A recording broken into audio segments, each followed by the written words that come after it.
ground and Borough. Well, that was absolutely calm.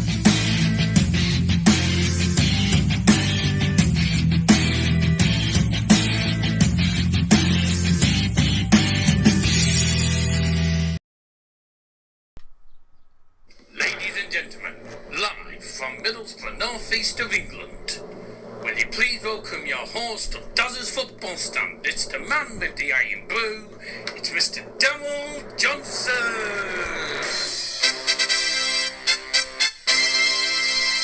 Good afternoon and welcome along to Dozzers Football Stand on this Sunday afternoon. Aston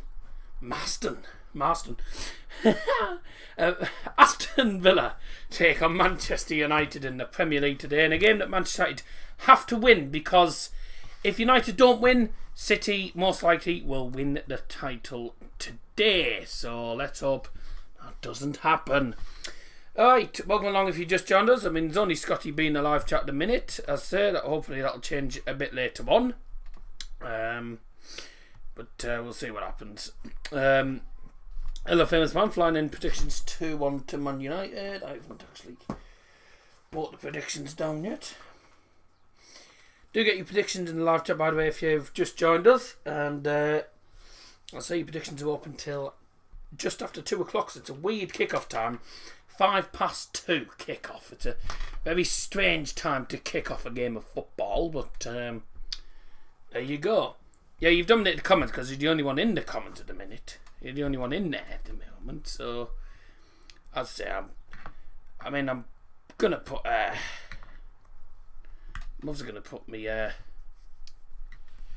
also gonna update my Insta stories, so a lot of people actually know that I'm live now, because I did say I was live at 2:15.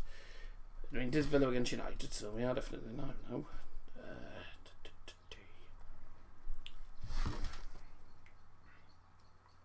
When it decides to work.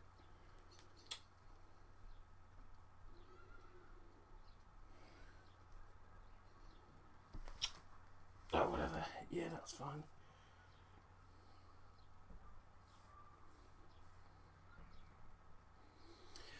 So we've got guest the badges at half time today. We've also got your predictions obviously open till kick off as always. And we'll be going through the lineups at some point. Yeah, we know that. But I'm looking forward to this game, because it's never easy when we play against Aston Villa. But when we're away from home, we normally tend to play much better away from home, because obviously our form away from home in the Premier League has been superb. Top notch, really. We haven't lost a single game away from home, and I don't see us doing it today either, considering I was looking at Ole Gunnar Solskjaer's record against Aston Villa. He has never lost, played 16 games as player and manager.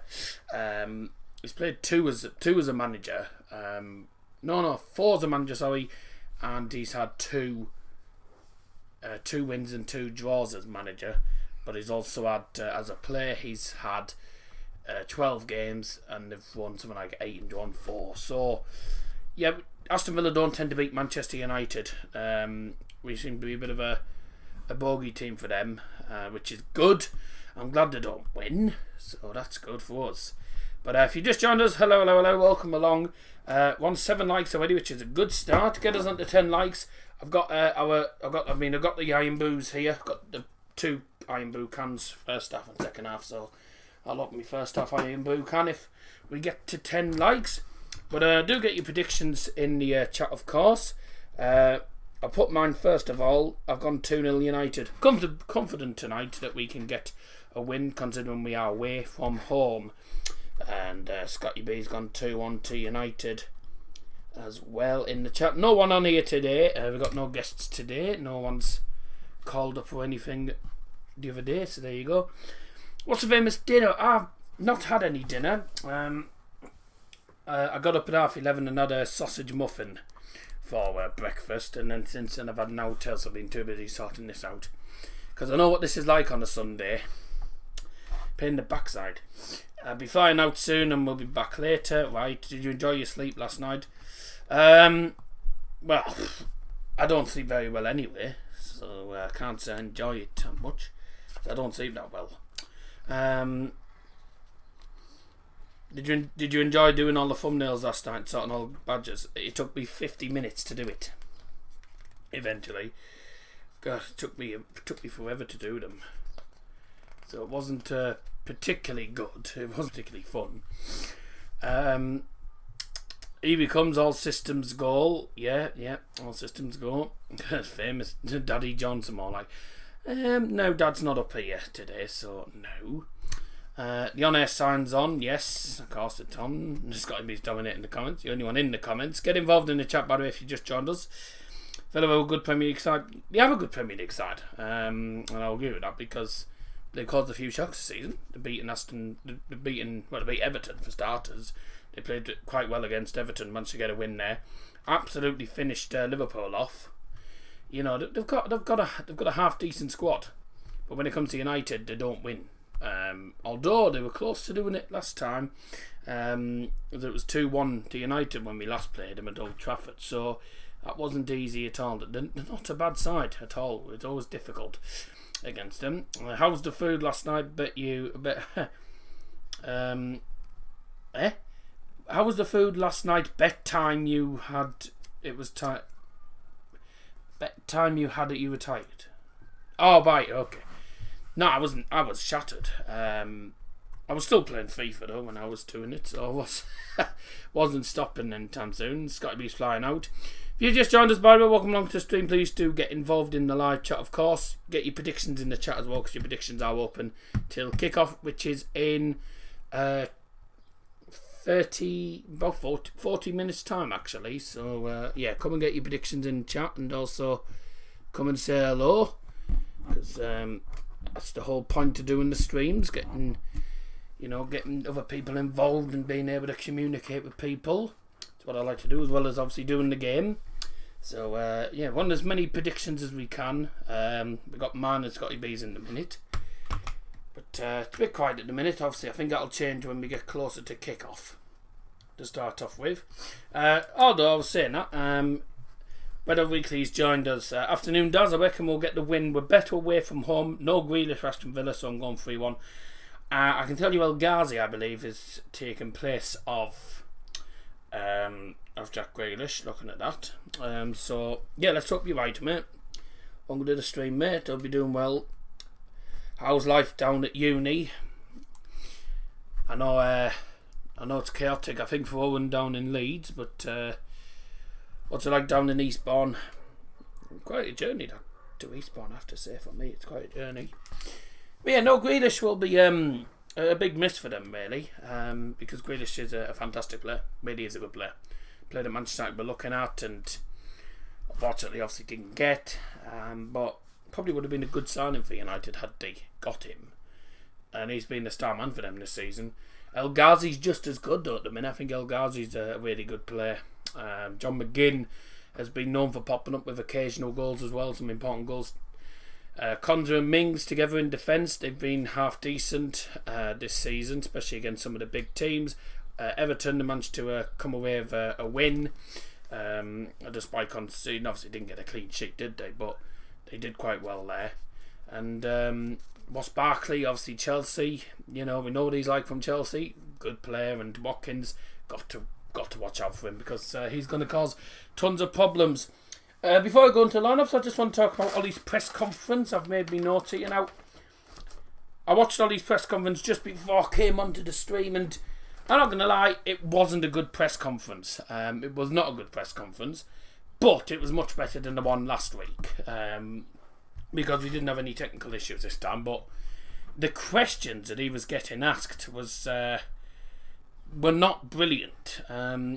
He did not want to talk about the fixture congestions, because he's spoke enough times about it, and the journalists kept asking the same questions all the time. It was about like an 11 or 12 minute press conference on YouTube, and I'd say about 7 minutes of it was full of garbage talking about the bloody fixture congestion, and he clearly didn't want to talk about it. He was mucking his words up, he was stuttering at times. He did not feel comfortable at all, and I do feel for it, because it's a subject that nobody wants to talk about. You don't want to be talking about fixture congestions all the time, And when the journalists keep asking the same questions, it's not going to be helpful at all.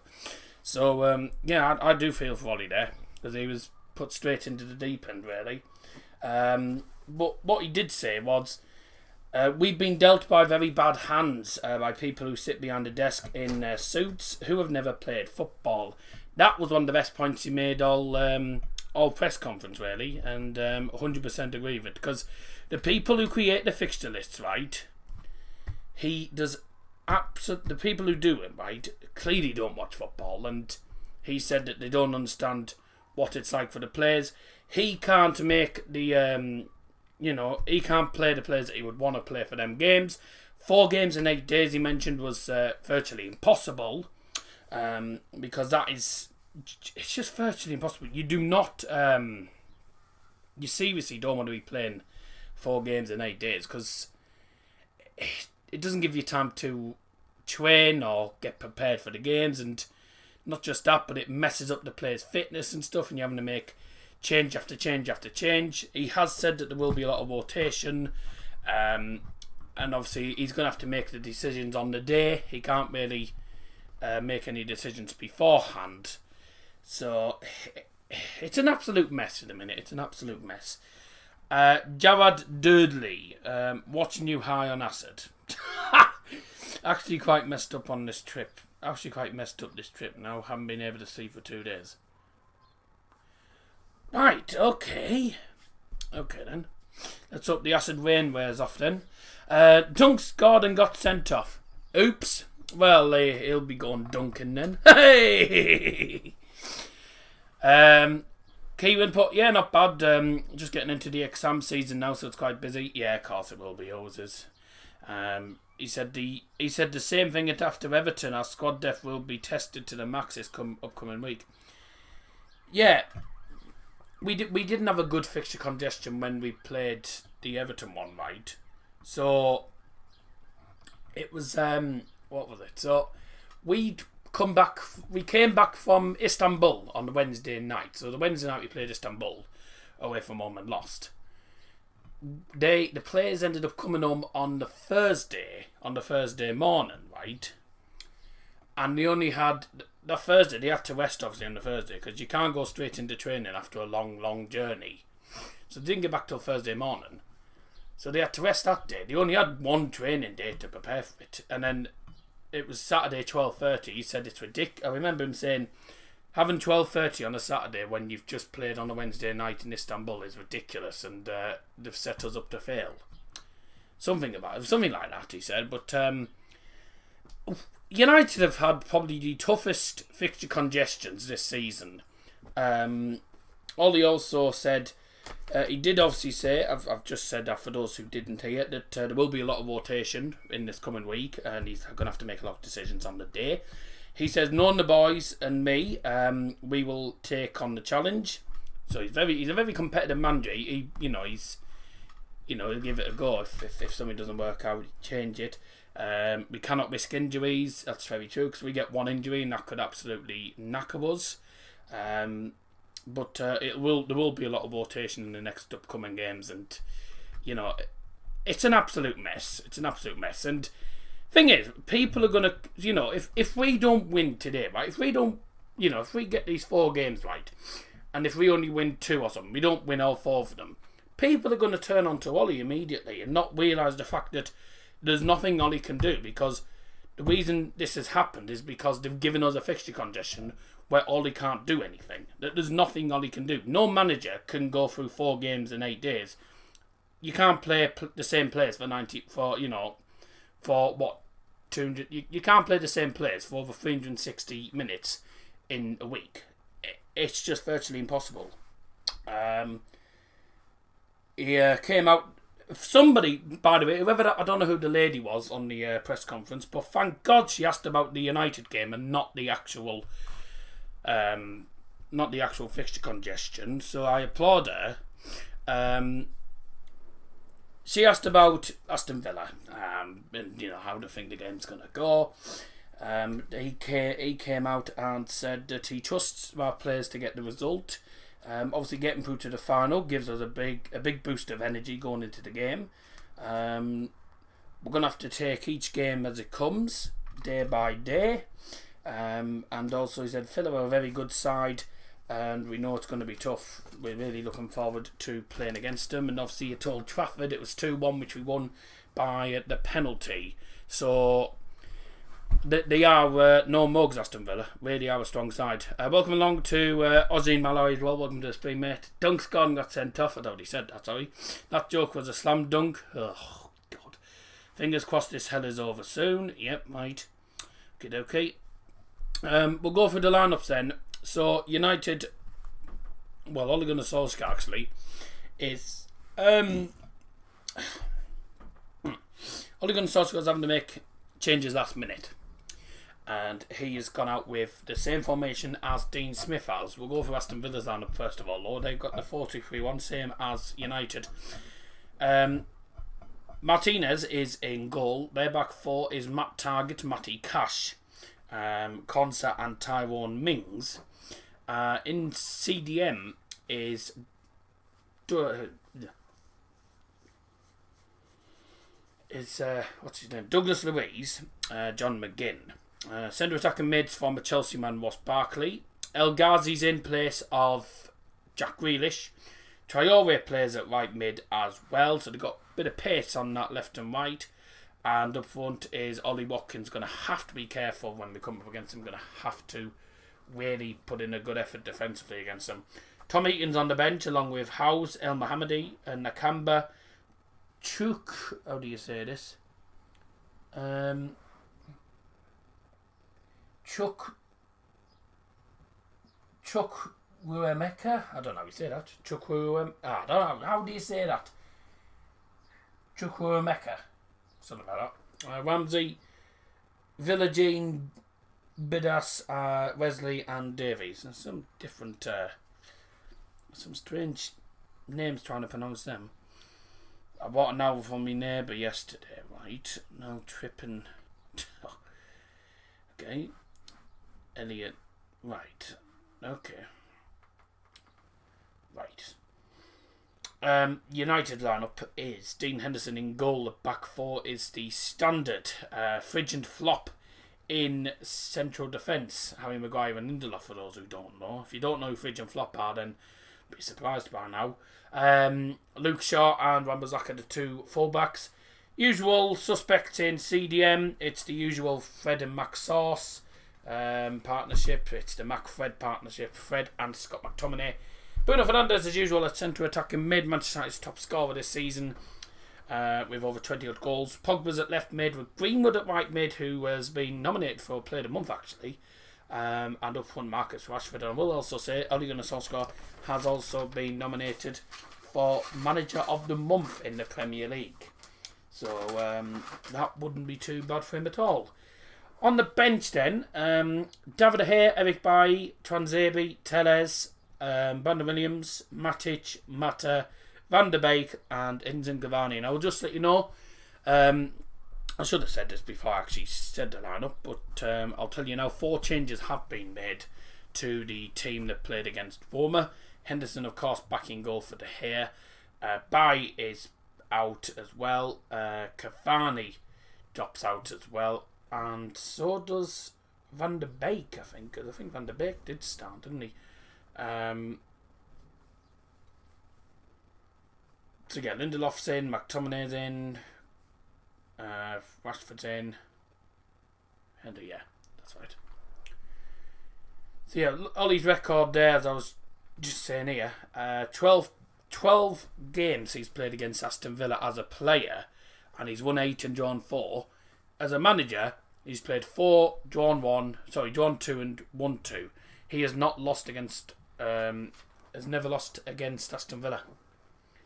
So, I tell you what, today there might be a tough nut to crack today because they are a strong side. And now, okay.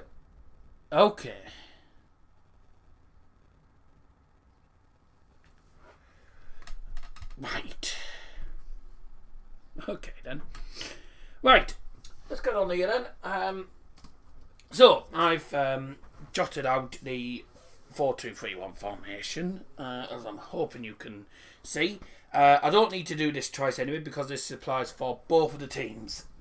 Dean Smith. Dean Smith's known for playing wide men as well as Ole Gunnar Solskjaer. Pogba and El Ghazi will be playing at left mid. They'll push up. Players at right mid, which is Greenwood and Traore, push up as well. Centre attacking mid will either go to the left or the right of the striker, who will move into either of them's places. So if the centre attacking mid goes to the right of the striker will move to the left. If he goes to the left, the striker moves to the right.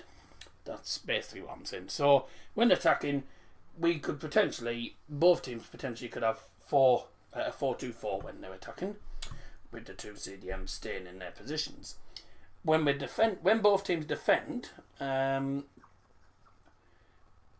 know for United's sake, Fred and McTominay do tend to drop back and help the defence, and also so does Mason Greenwood on an occasion as well. We'll see what happens here. So them two drop in between the defenders, which has happened before. So is that likely to happen today for Aston Villa? We don't know. It depends on how Aston Villa decide to defend. Because really, for me, I think Aston Villa will be playing for a draw at least. They'll be playing at least for a draw. So they'll probably come and park the bus mostly. As soon as they defend, probably everyone will be back into the defence. The entire team back in the defence and just a striker near the halfway line. That's literally probably what's going to happen.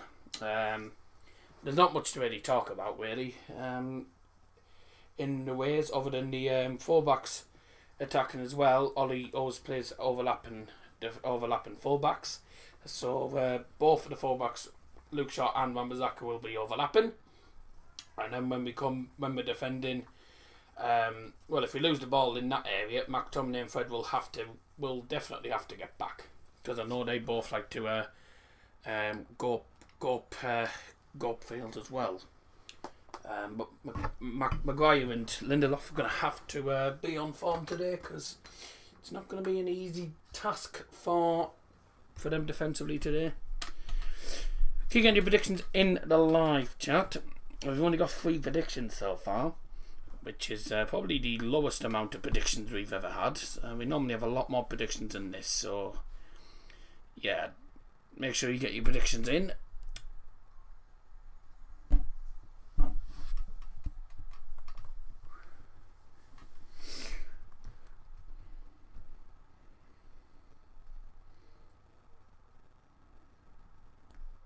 What's this? When was the last time Aston Villa actually beat United? Certainly a while ago. Definitely a while ago, as I don't remember United losing to Villa for quite a while. Wolves 1, Brighton 1. Wolves equalised Adama Traore through from a Fabio Silva assist. And Moose Dung obviously got sent off as well. No Trezeguet, and obviously no Jack Grealish or Sanson for Aston Villa, and United still without Phil Jones, James and Anthony Martial. Head-to-head wise, Aston Villa beat Manchester United in a friendly. It was in a friendly before the start of this season, but that was just a pre-season friendly, so that really doesn't really count, because we didn't have the strongest team there when it's pre-season. Last time Aston Villa beat Manchester United, we're going back far, aren't we?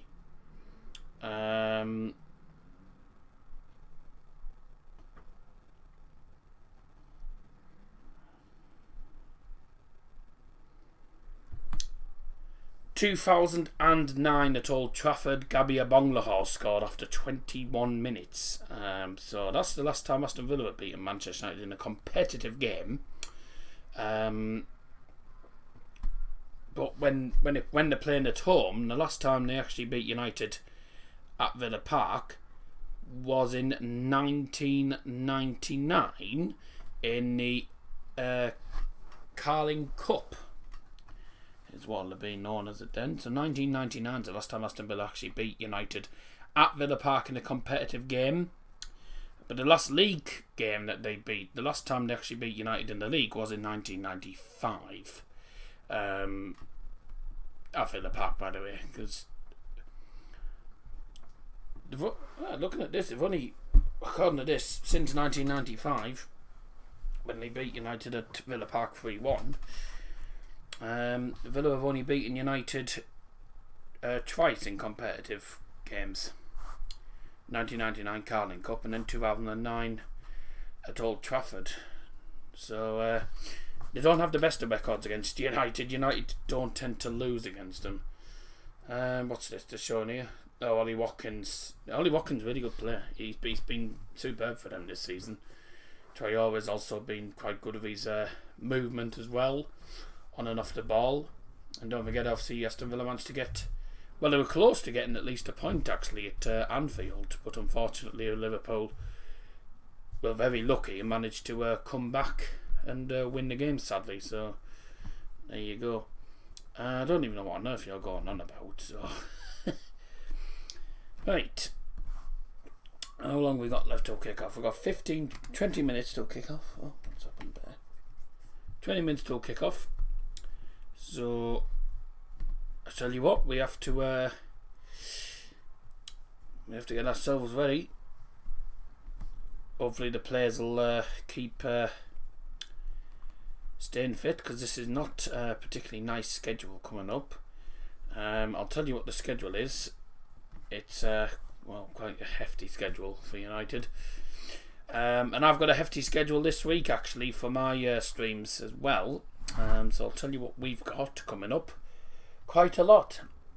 Tomorrow, potentially tomorrow, the Borough season review. Tuesday, Manchester United against Leicester. Thursday, Manchester United against Liverpool. And Friday is obviously this week in football. We'll be talking about the final game of the season in the EFL. Saturday, Bayern are against Freiburg. I will just check to see if that game is actually televised or not. Because if it's not televised, I'll need to know before. No, Hertha 1. Augsburg 1.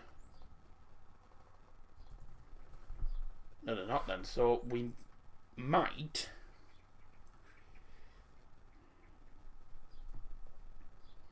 I might actually, since Bayern aren't on TV, I'll probably do the FA Cup final. Yeah, I think I'll do the FA Cup final on Saturday. Why not? We'll see who wins it. Be a neutral one, obviously, so it'll be interesting to see what happens. I'm looking forward to the final. Should be good. Rocket, yeah.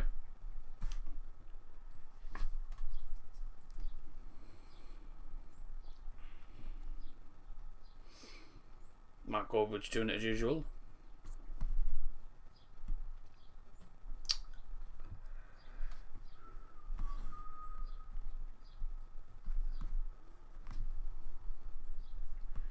So just messaging someone.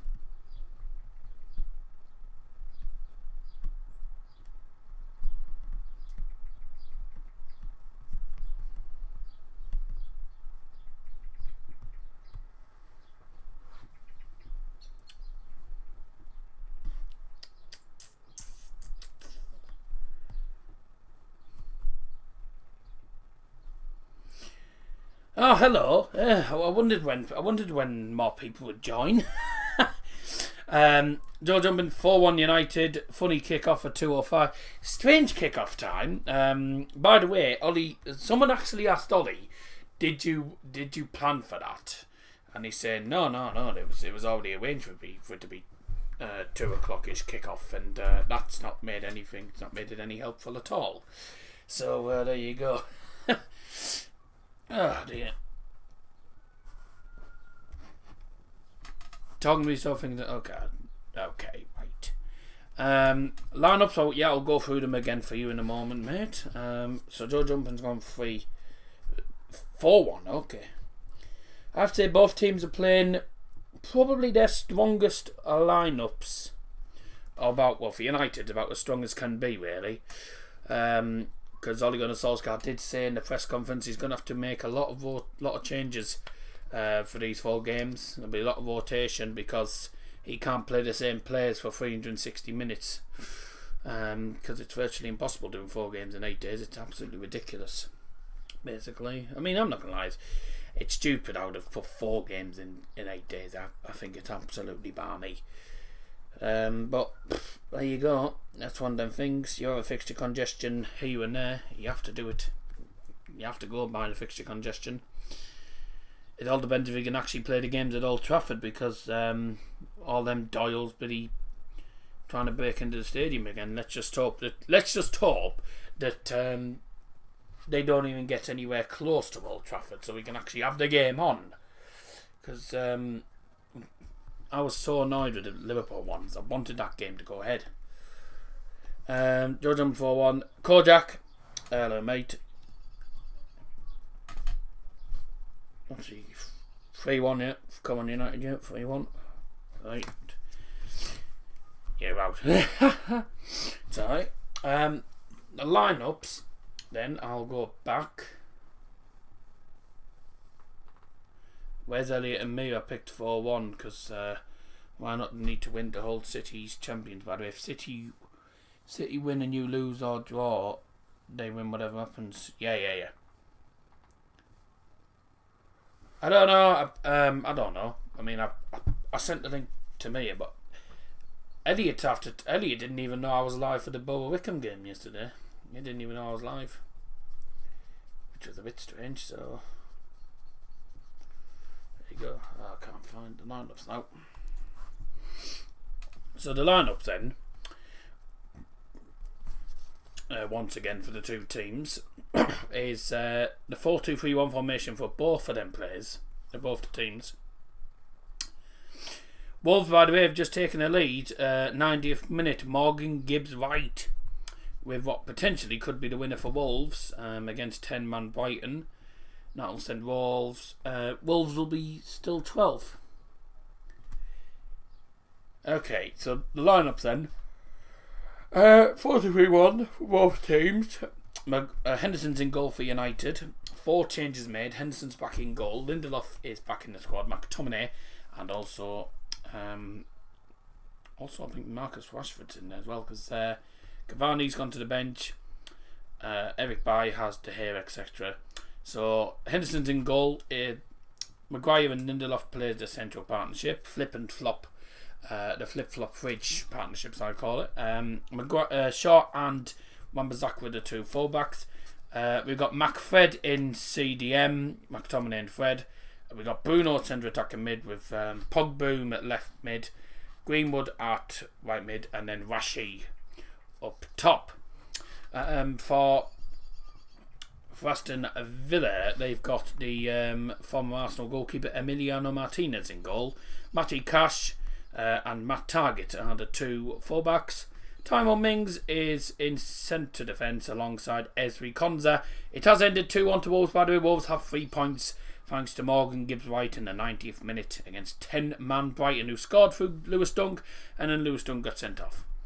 2 CDMs for Aston Villa then is Douglas Luiz and John McGinn, who does tend to have an eye for goal, a bit like Scott McTominay.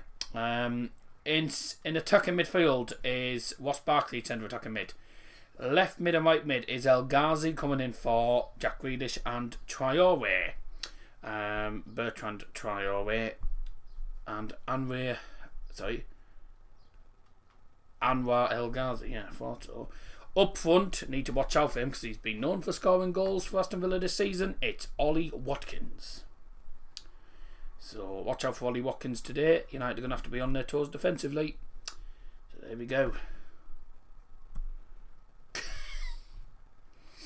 Brandon in the chat. Javod, get help. I don't even know what he's going on about. There you go.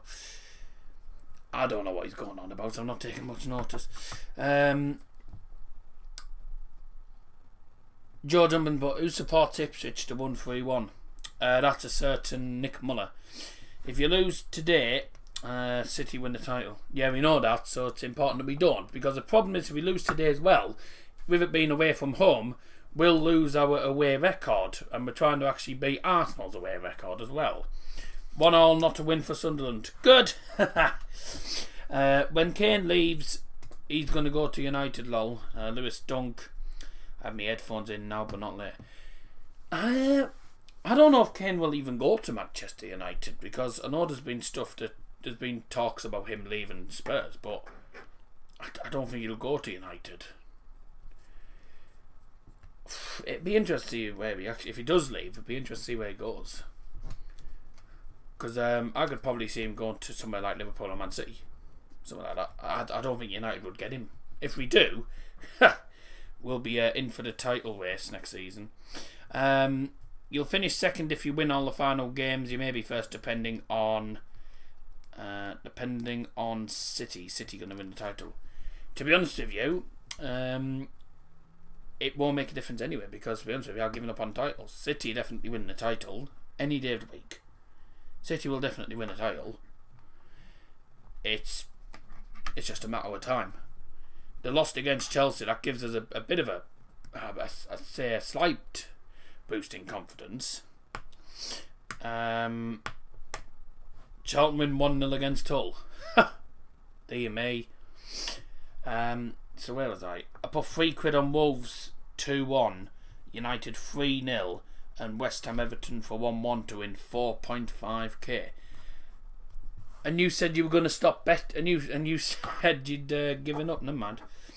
£3. So Wolves win 2-1, United win 3-0, West Ham Everton win 1-1. You get 4.5k for £3. Hey, it's not bad. Couldn't handle where my mind is at. I've seen stuff and gained intelligence. Right. Okay. No, there's something going on there. Whatever. Yeah, that's interesting. Hey, I tell you what, if £3 and you get about probably 1,500 times that. So you times that by 1,500, and that's about 4,500. So yeah, that's not bad going actually. Hey, you times your winnings by over £1,000.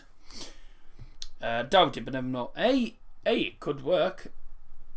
I don't know if United will win 3-0, but I think they can definitely score 2.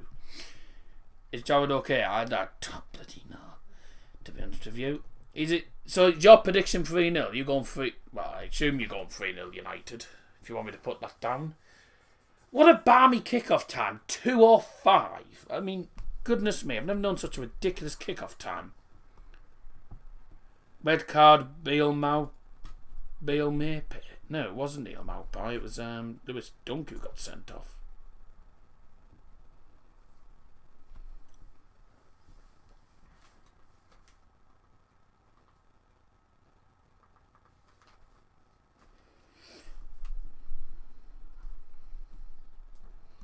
No, it was Lewis Dunk who got sent off, mate. Games in Bundesliga. Cologne 1, Freiburg 2. Not ideal for Cologne. They're in the relegation scrap. Frankfurt need to beat Mainz in order for Cologne to actually have any chance of. No, sorry, Arminia Bielefeld. Oh, Hertha against Arminia Bielefeld. Oh my, that's a big game. So that game needs to be a draw. Actually, that needs to be a draw in order for Cologne to stand any chance. Bundesliga Zwei.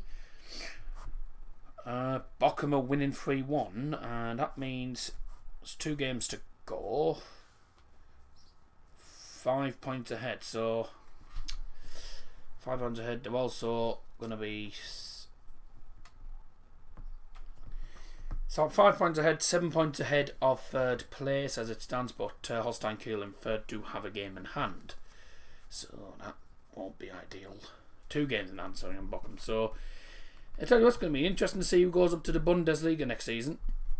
Oxford United are beating Burton 4-0 to claim their final League One playoff spot in the expense of Charlton and Portsmouth. So good. Yeah, I guess the Badgers is at half time, by the way. I do like this stream, ladies and gentlemen. Yeah, 3-0. I'll say it again. Get help, Jared. You seem very confused. I don't know, mate. You won't have to worry about it anyway now because I just got shot of it. I hate it when people get sent off very late. Well, he hasn't been sent off. Bard and I agree. Oh, sorry, Brandon, I think he's on about. Just got sent off now. All right, I didn't know. Badges. Yeah, we got the badges coming up now. When's the next stream in years? The next stream years? I don't know. Well, the next stream's tomorrow, apparently, by the looks of it. If me and Dad are doing the other season review tomorrow, depends. Probably will be. Iron Boo time, 10 likes. Yep, we have got 10 likes. On StreamYard. Potentially, yes. Depends on if I can get anyone on for that. I'll message around today. Later on tonight. Yeah, we guessed the badges at half time, by the way. Get your predictions in. So, Harry Doxty has said 3-0, yeah? I did think so. Since he had a bet on 3-0. I tell you what, your bet will be out the window for Villa score. United 2. Thanks for joining. Sam has gone for 3-0. United. I've gone 2-0. I think we can probably keep a clean sheet, but we're gonna have to play well against Ollie Watkins. Gonna have to defend well. If it'll feel weird, no Mia for up your nose and where's Scotty? Where's Scotty? Scotty was actually in the chat, but he's doing his usual flying in and flying out. He'll be back on a bit later on. I'll just tell you 3 of the badges that we've got on Guest the Badges are from Scotty B, and they are 3 Brazilian teams. So there's some easy and some difficult ones on there. So we'll see how we do there. Here we go. Players are going to come out. We've got players in tunnel. So this is going to be interesting. When McGinn plays well, 4 or 5 others around him as well. When Villa are playing well, there's no denying that Jack's a superior talent. But Come on, boys! Go on, you do it, and then kind of step back a bit when McGinn he drives more. I agree with that, but again, the games when you just need to win, and Jack still win, and that's the difference. I agree with that, but I disagree. Come on, boys! Right now. What are they going to be thinking right now? Let's do it. City. Okay, he's a plane. Interesting. I don't think you pay attention to this game because you know they have to win 3 games. And he come onto the pitch. Aston Villa. Very strange kick-off time. Right, we got 10 likes. First half, kind of Iron Boo is open. Get your predictions in the chat because the game's going to kick off very, very soon. Are you ready then? All together now. Up your nose.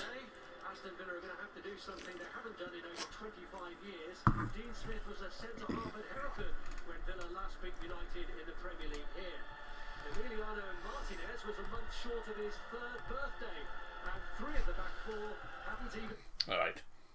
So, reminder of the lineups is Martinez in goal, Matty Cash, Konza, Mings and Target in defence. Douglas Luiz and John McGinn is at CDM. Traore, Ross Barkley and Anwar El Ghazi in attacking midfield. Up front is Ollie Watkins, 4-2-3-1 for them. Up your nose, up your nose. Liam won't be happy they lost 1-0 Plymouth. I don't think he'll be too bothered because he'll be happy that they stayed up. So there you go. 3-1 United. KSI, hello. And Elliot's just joined us now. Manchester United lineup in goal is number 26, Dean Henderson. It's a 4-2-3-1 formation for United as well. Henderson in goal. Wan-Bissaka, Lindelof, Maguire, Shaw in defence. And in centre defensive midfield is the Mac-Fred partnership. It's Scott McTominay and Fred. Centre attacker mid, it is Bruno Fernandes with Pogba and Mason Greenwood alongside them. Behind today's striker, Marcus Rashford. Right, let's get the other predictions in then.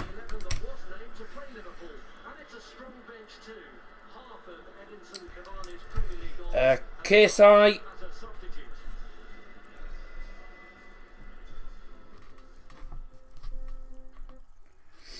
KSI's gone for 3-1 United, okay. Rashford hat-trick, okay. Elliot's gone 2-1 United, thank you.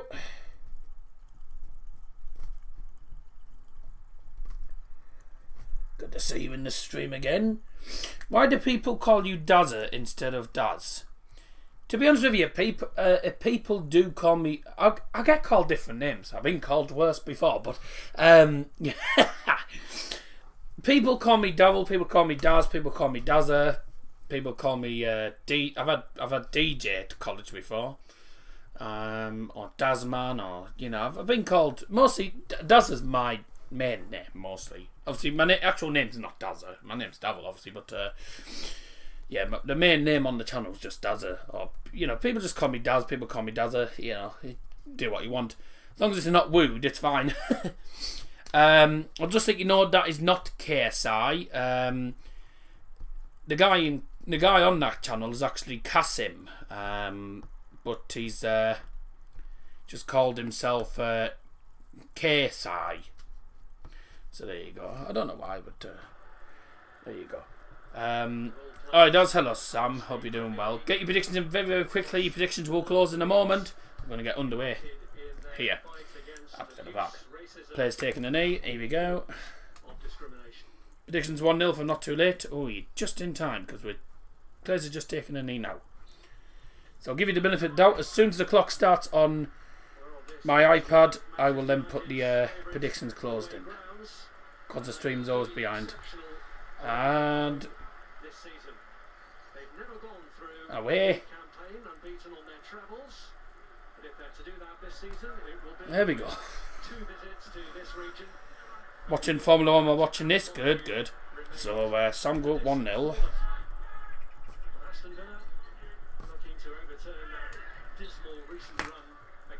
Alright, there we go. Predictions are now closed. Yeah, Matty WWE by 1-0, yeah, that's fine. But no predictions now, because predictions are now closed. Thank you very much. So what were the other predictions that I've missed? Just checking I haven't missed any other ones. No, I haven't missed any others. Matty WWE was the other one.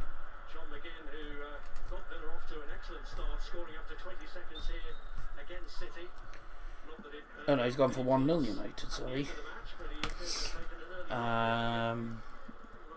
Yep.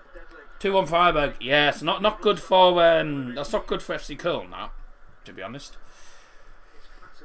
And a foul on John McGinn already. You wanna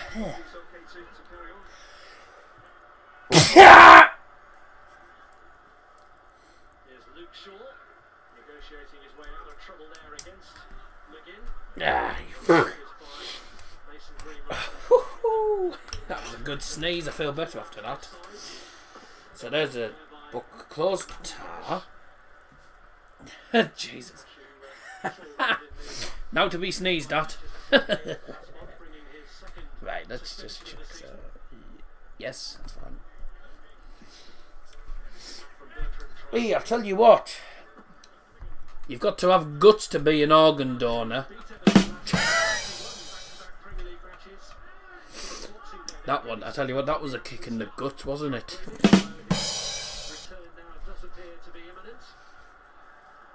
Hey, I tell you something, right?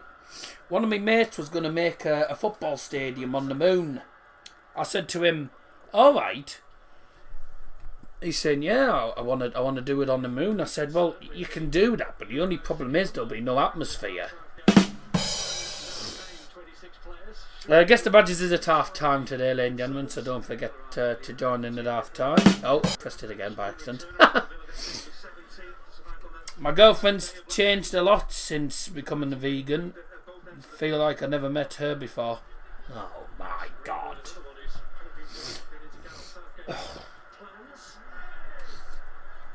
Wow.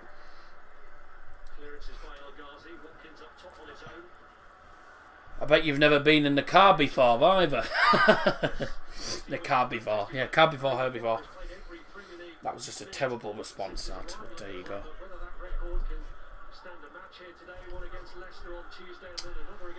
Alright, Aston Villa. I don't know what these jokes are. They're called jokes, yeah. United are in their zebra crossing kit. The black and white stripes. Looks like a zebra crossing, by the way. I'm not saying they're literally zebra crossing, but they do look like zebras. Aston Villa in the home maroon kit. But 3 minutes in, sod all's happened. So there you go. That's how exciting it's been so far. Cheers up your nose. Don't ask why my dad suddenly came out with it. I still don't know why. I'll never know. Hey, the good jokes, mate. I don't know what you're going on about. The good jokes. I'm not going to lie, in fairness to Sam, that was a decent joke. But I think my response was better than that.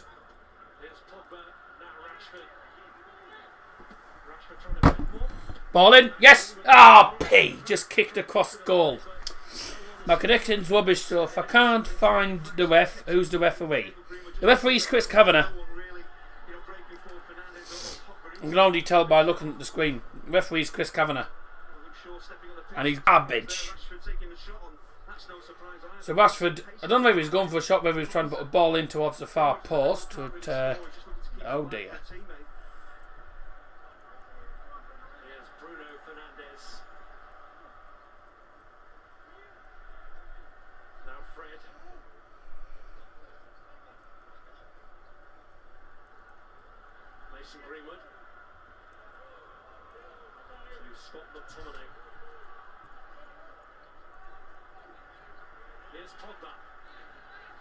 To Shaw, and that's driven against Matty Cash.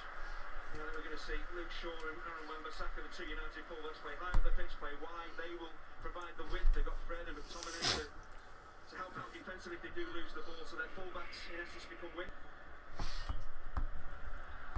Well, the loss of the Liverpool game has meant it's 2 weeks since Manchester United played a Premier League match. They were handled very well in that game by Leeds, who absorbed everything.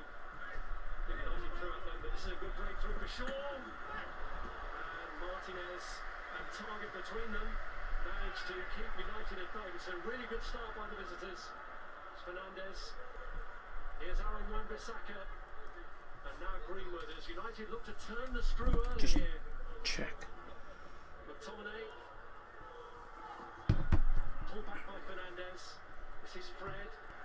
Bertrand to place one in the corner. Yeah, United look like they mean business, but Bertrand Traore has to do more. He has to trap the forward run of Luke Shaw. You know, when Shaw lays this ball off, he's always going to be looking to get the 1-2. He's clever from Rashford, but Traore has just not stayed with Shaw. You can't afford to do that. I just mentioned the United fullbacks. They're progressive, you know, they're positive, and that's all Shaw is. Traore has to stay with him.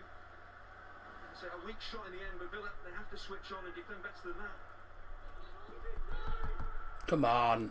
Well, with the schedule they have this week, we did wonder whether Ole Gunnar Solskjaer would make significant changes to his team. But the fact he's selected the side he has showed even before kick-off how much business he actually meant. He does want to get this job done early, within the context of the game itself as well, presumably to For goodness sake. one or two players. Here's El Ghazi trying from distance, and Henderson just watching him wide.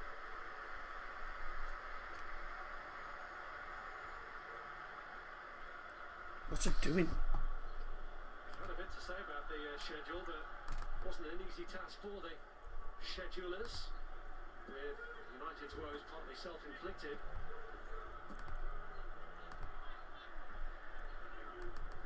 Target, now Douglas Luiz, and that's McGinn.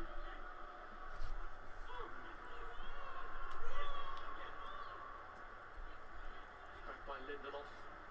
Henderson has been the go-to man in the Premier League, even though David De Gea has been playing in Europe.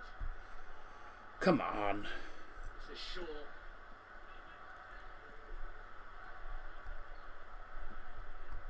Well, Solskjaer's gone for a strong start. Always does this on a Sunday as well. It's the annoying thing. On the front foot, and for Aston Villa, really, it's about being defensively solid. Don't get too excited. Don't go chasing after the ball. Stay with the attacking runners. Stay in the game in these early stages.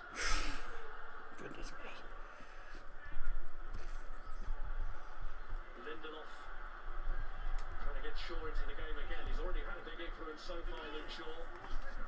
Pogba, Fernandes. Only has a problem on a Sunday, doesn't To it? Fred. Oh, Break down the goalkeeper's throat. Once again, Luke Shaw steps forward from left back, and Traore at times is kind of, as he doesn't realise that he has to defend. Matty Cash is getting overloaded here with Pogba and Shaw right on top of him. So Traore needs to help out his fullback. Far too easy for United to get forward down the left.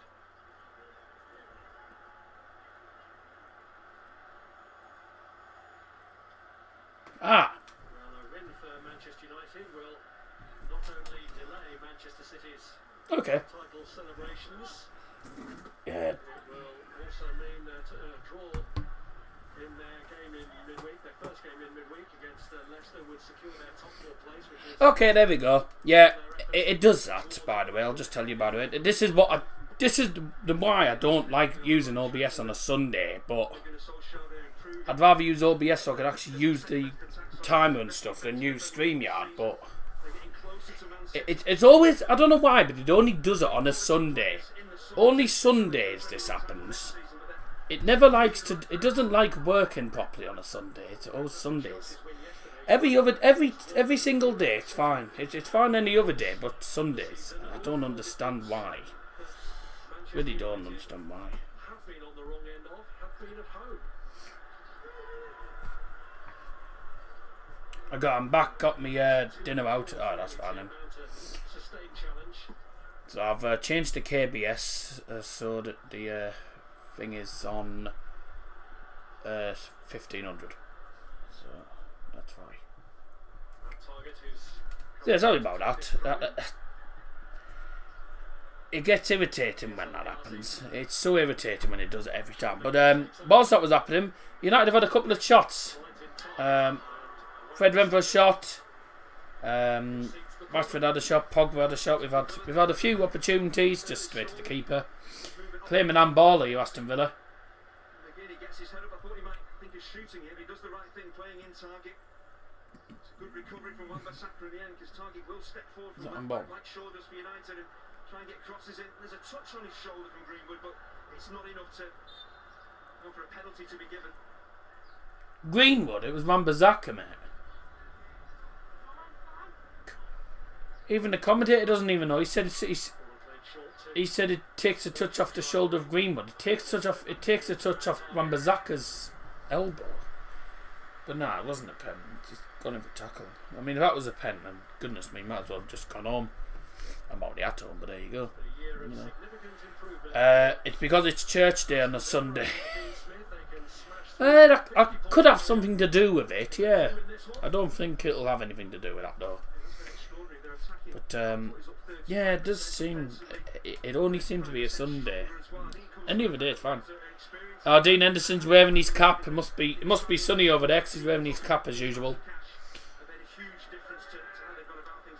Kieran Westwood used to wear a cap whenever he was playing with Sheffield Wednesday, but here's an opportunity for Aston Villa. 11.5 minutes in, 0-0 at Villa Park. United have to win to keep City away from the title for the minute. Traore goes for a shot on the volley, which does take a deflection. It goes out for a corner kick.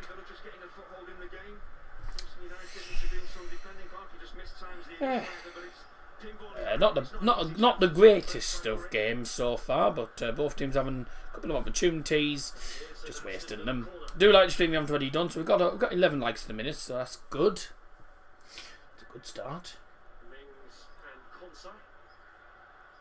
Play the hair. Henderson's probably going to be the number 1 keeper. Because Henderson's the one that's playing all the Premier League games. I tell you what, I hope David De Gea starts in the Europa League final though. Because he's been the one who's got us to the final practically. He's been in goal every game in the Europa. Just don't play Dean Henderson in the final. Because I tell you, if he plays Dean Henderson in the final, that'll annoy me. It's like last season, Dean Henderson got us to the semi-finals, right? Got us to the semi-finals in the FA Cup and all the cup competitions. Got us to the semi-finals. And then, as soon as he got to the semi-finals, Ollie decided to play De Gea for the semi-final games, and we lost. So, if you're going to play a keeper for the full... If you're going to play the same keeper every game for a competition, play them in the semis. Don't just switch keeper. Because that was harsh on Dean Henderson. De Gea's a good player, but just not getting any luck in the Premier League here. Aston Villa come forward again as a long ball goes down. That's gone to Lindelof. Chelsea saved Man U another day of Man City win the league. I tell you what, I was glad you did. And I hope you beat them in the Champions League as well. Mings against Fernandes, and Mings comes out on top there. Villa just passing them on their defensive third at the moment. It's with Tyrone Mings, who tries to clear it down. Hits Bruno Fernandes, who puts a long ball in towards Pogba. It's headed on by a Villa player, and it's going to be into the gloves of Emilio Martinez, who comes out. Jared started to ask me on my account now. Sad guy for kicking me in it now. My God. Yes, I thought there was something strange. Going on. Yeah, I thought there was something strange happening. Don't forget, guess the badges at half time, by the way. Oh, why is my stream on 480p? It needs to be on 720. There we go. Just let you know, just check that your video quality's on 720, because for some reason mine's on 480 and it shouldn't be, because it's streaming on 720. Yeah, let's stop City doing the treble. Yes. Oh dear. You've stopped them doing the quadruple. Yeah, it's fair challenge. Fair challenge by Luke Shaw, mate, and then he's lost the ball in the end. Come on. Pogba's on the ball now. Against Traore. Oh, come on, Pogba. You've got to be stronger than that. Oh, he still kept it. What a ball that is to Rashford. It's going to be well offside. No, Rashford to Bruno. Oh, my God. He's kicked that nowhere near. But the offside flag wasn't up.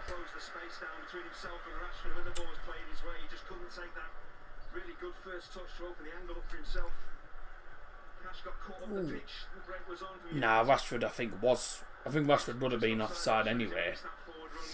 Lovely one, though, I'd say.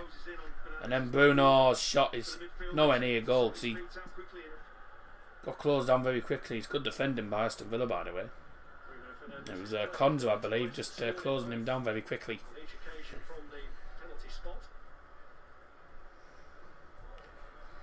Goal kick for Villa. Clear down the field. That's headed on at the touch line. And straight back with United. McTominay to Bruno, whose pass back has ended up hitting a Villa player, and Villa now regain possession.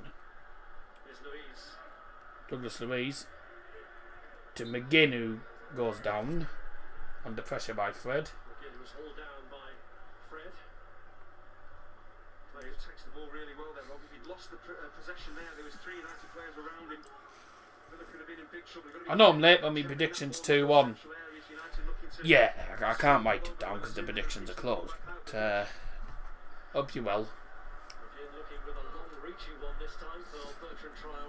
That's a corner. I just realised we've got a woman linesman. Didn't realise that. Yeah. Luke Shaw, most chances created as a defender this season. Oh dear. So he's better than a certain right. So a certain, we can definitely say that a certain Luke Shaw is better than Andy Robertson. Chilwell debatable maybe, I don't know. Oops.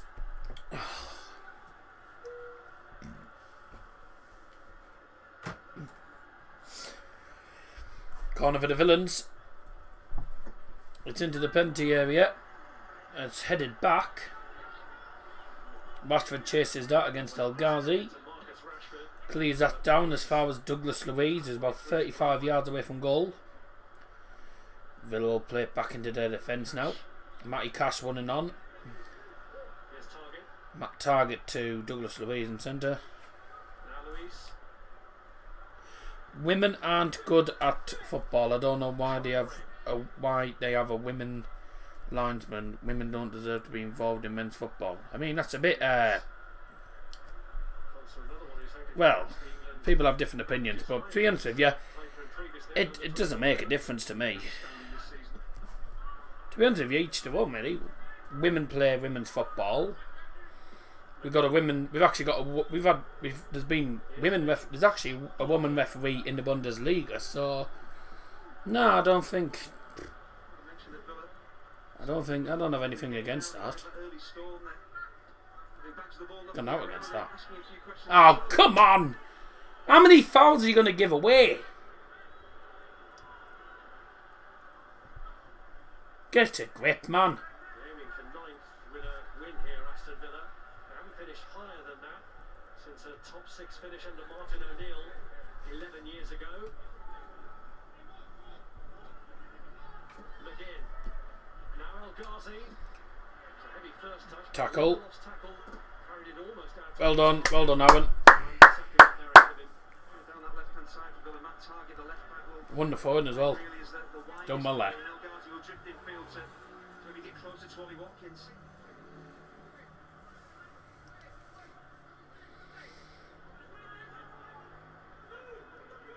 .5 minutes in.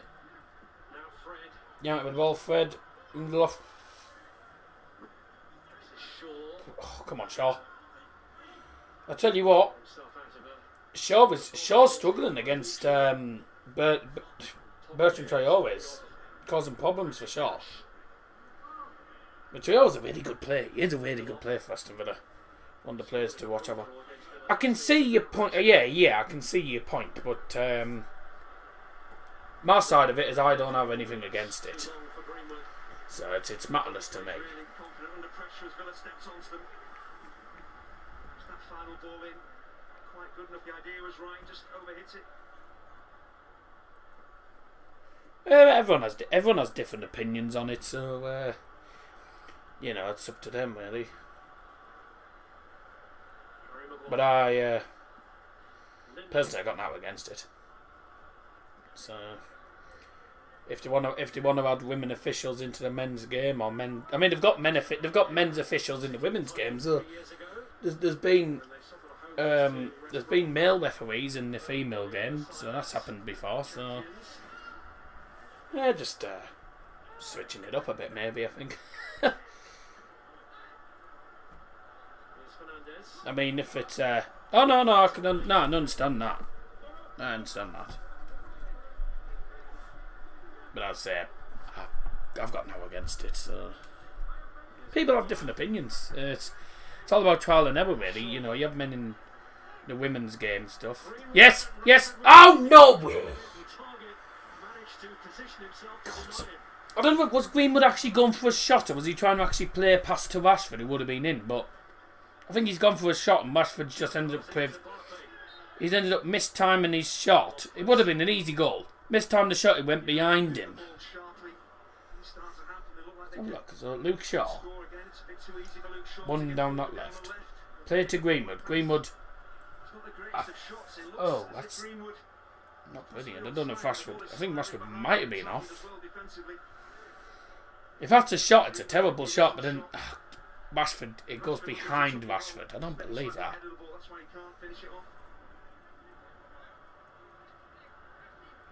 Should have been a goal. That.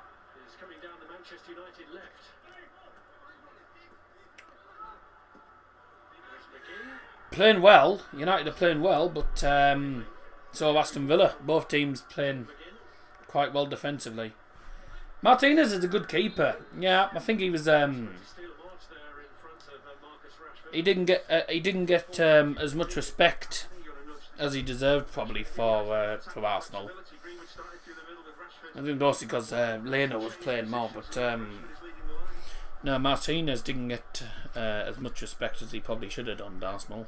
But he's gone to Aston Villa and he's been superb for them. I mean, absolutely brilliant for them. One of the best goalkeepers this season.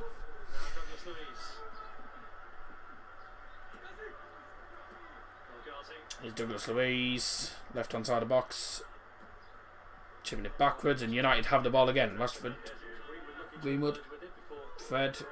Oh, McTominay. Traore trying to get through. Well done, Lindelof. Oh, it's in!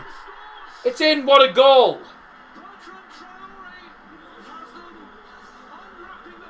How has he managed that?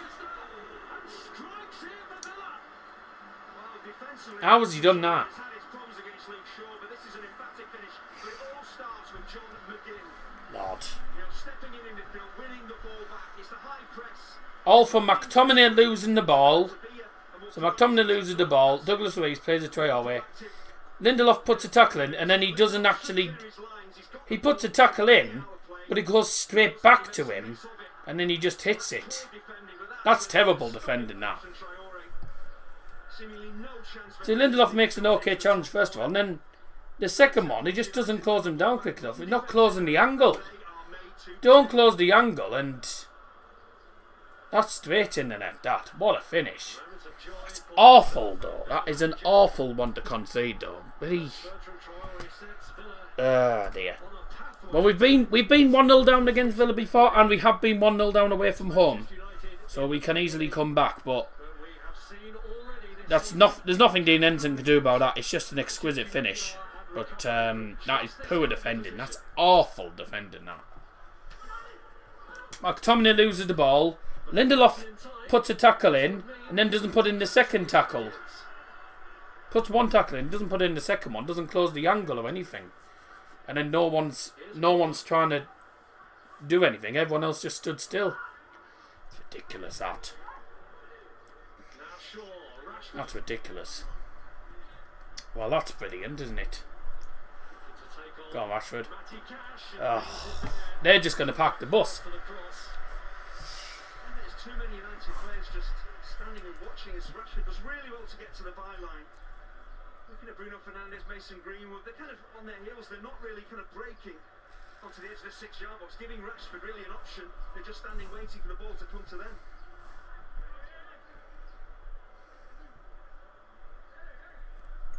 Oh my God, Paderborn beat Owe 3-8. Dear Lord. Bochum won 5-1. Paderborn won 8-3. Dear me. Give over! Chris Kavanagh again. Whenever Chris Kavanagh's referee, we do not win.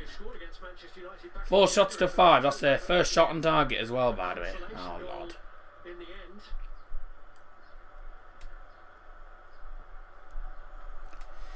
The goal scorer for Aston Villa, number 15, Bertrand Traoré.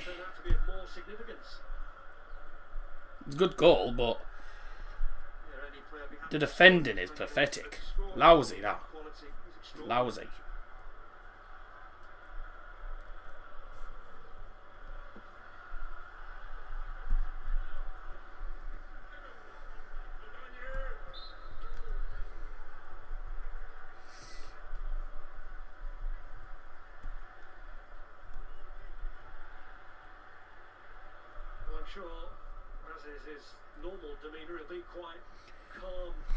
We've won the most games when conceding first this season. 9 games we've won from losing positions.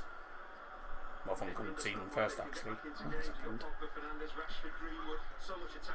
Since that goal, United have actually been going forward more. Pogba's blocked. They're just going to park the bus, aren't they? Everyone's back for Aston Villa, practically. Come on. You can't beat Leeds nil. You can't beat Leeds. Sorry, you draw 0-0 with Leeds and you're losing to Aston Villa. United don't tend to do well against these small clubs. They don't do well against the small clubs. I mean, like Leeds is a big club anyway, but teams like Sheffield United, etc., we lost against. Villa always seem to cause a problem. They did at Old Trafford as well. Wolves we don't have much luck against. You know, and then Leeds. Well, Leeds, we absolutely smashed them in the first game, but the second game was just a ball fest.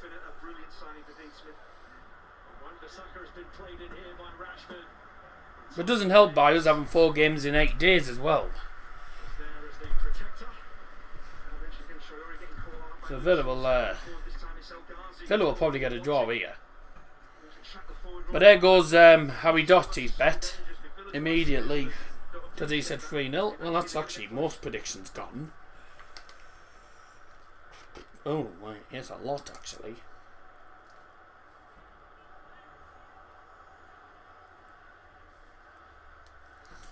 Scotty B, Weather Weekly, Joe Jumping, Kojak, KSI and Elliot, the only ones left.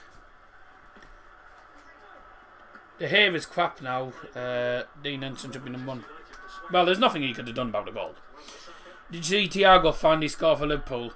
Yes. It's only took him most of the season. It took him forever.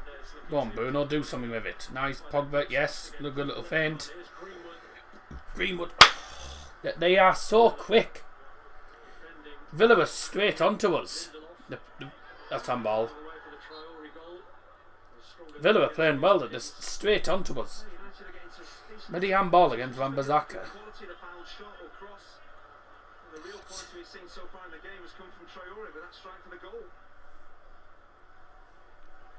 I mean, I didn't see Thiago's goal. I didn't watch Liverpool against Southampton. I didn't want to watch that garbage, so there you go. I was too busy playing FIFA and eating me tea. Out of play. Leeds or Villa? Well, which team I'd rather? Which team I prefer? Villa, obviously, because bloody hate Leeds. But if you tell me this season Leeds have been much better than Villa, somehow Leeds have actually been good this season. Oh, what a mistimed pass that was. Come on, Pogba. Putting them under... They just put you under pressure every time. We're too slow to get the ball out. Too slow with the ball here. Got to play better than this, man.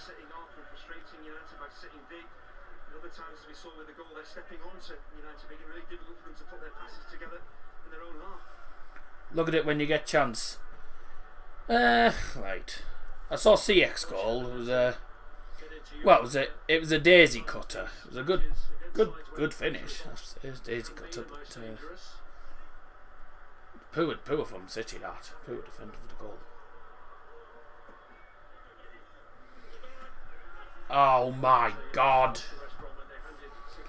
Yeah, let's hope Chelsea do win the Champions League. It all depends on who turns up on the day. United certainly haven't turned up on the day. We need to win, actually, because we need to stop Man City winning the title this weekend. Being helped out by Chelsea, right? Chelsea have helped us out, and then we're not even helping ourselves here by losing this game in a minute.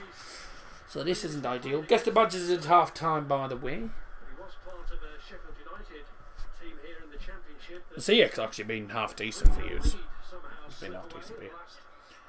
Werner's starting to pick up a bit more form than he used to, because at the start of the season he was terrible.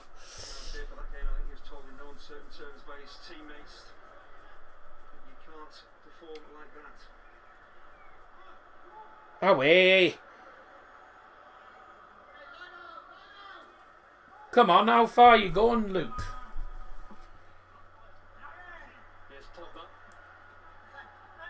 That's ours!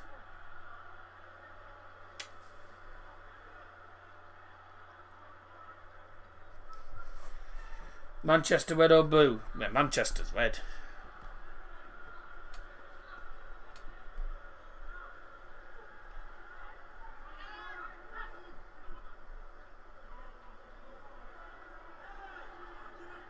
Take your time with it!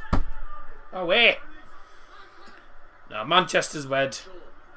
Manchester will be red until Man City can actually beat United. Red. Any day of the week. Till United lose to City, it's red.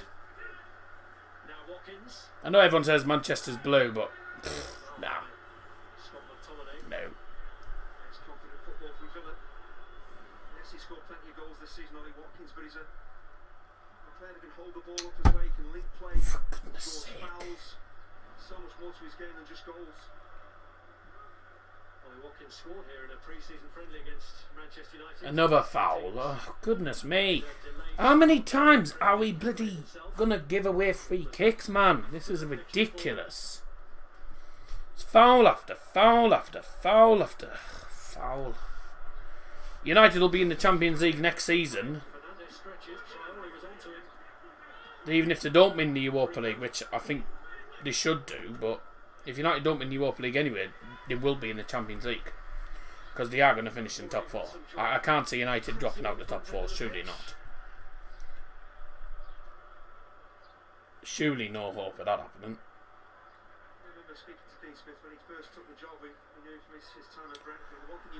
It's a heavy pass. Right, this is nice. Nice. Just keep hold of it. Just keep hold of it. If United win the Europa, does that mean 5th place gets Champions League football?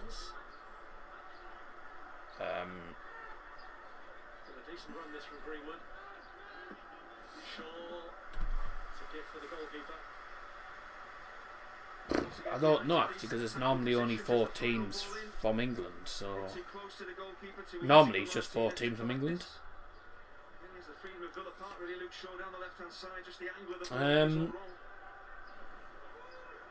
I'm not actually certain actually. I don't think so, but I'm not 100% certain. Why did you do that? Who's your worst player in the United squad? Bloody Harry Maguire.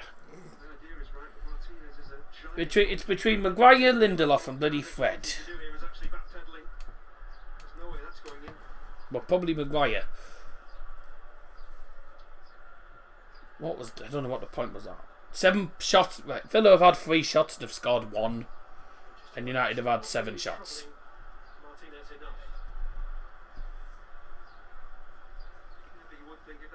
Hamilton's just overtake these first place now.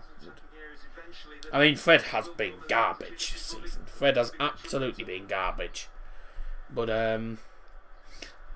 Maguire's been terrible.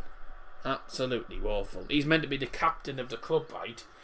And he doesn't even take responsibility half the time. He'll concede a goal, which is completely his fault. And half the time, he'll bloody look at Ole Gunnar Solskjaer, who won't take responsibility half the time. Should never be captain. Bruno should be captain. They've got more... Are we forgetting Phil Jones? Yeah, but he said... No, he said who's the worst player in the United squad. He didn't mean all time. Phil Jones was awful, but he's not even... Phil Jones doesn't even play now. He's terrible now. He doesn't even play anyway, and I'm actually glad he doesn't play. Hit it. Hit it. Taking too long and we give away a free kick, man. Oh my God, how many times? For goodness sake.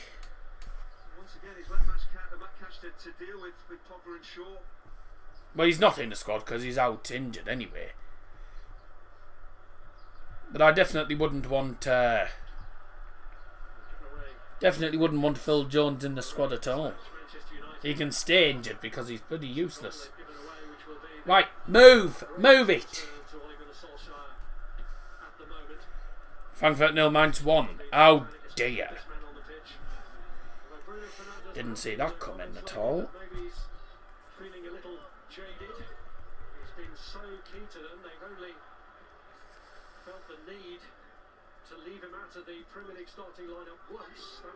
Of all the teams we'll end up, if we end up losing this game, of all the teams to lose the title against and also to lose our away record against, but the Aston Villa of all teams.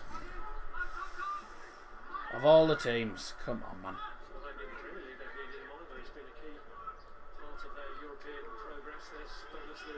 That's out. Dortmund ever won the Der Klassiker twice in the season? No, don't think so. I don't think so because they're garbage.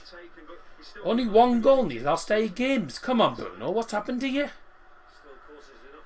What's happened to him? He's normally scoring more than that. 1 goal in 8. That's terrible by Bruno's standards. I don't know what's happened to him this second half. Second half of the season, I don't know what's happened. Got to be quicker than that. You've got to be quicker. Normally scoring so many pens. He has scored a lot more goals from open play. Lovely play. Oh, come on. Nice. No. Come on. Hit it. Straight to the keeper. Oh, what? All that for that. All that trying to get into the penalty area for a shot outside the box to go straight to the keeper. All that for a load of garbage. Bloody hell. Straight at him. It's straight at him.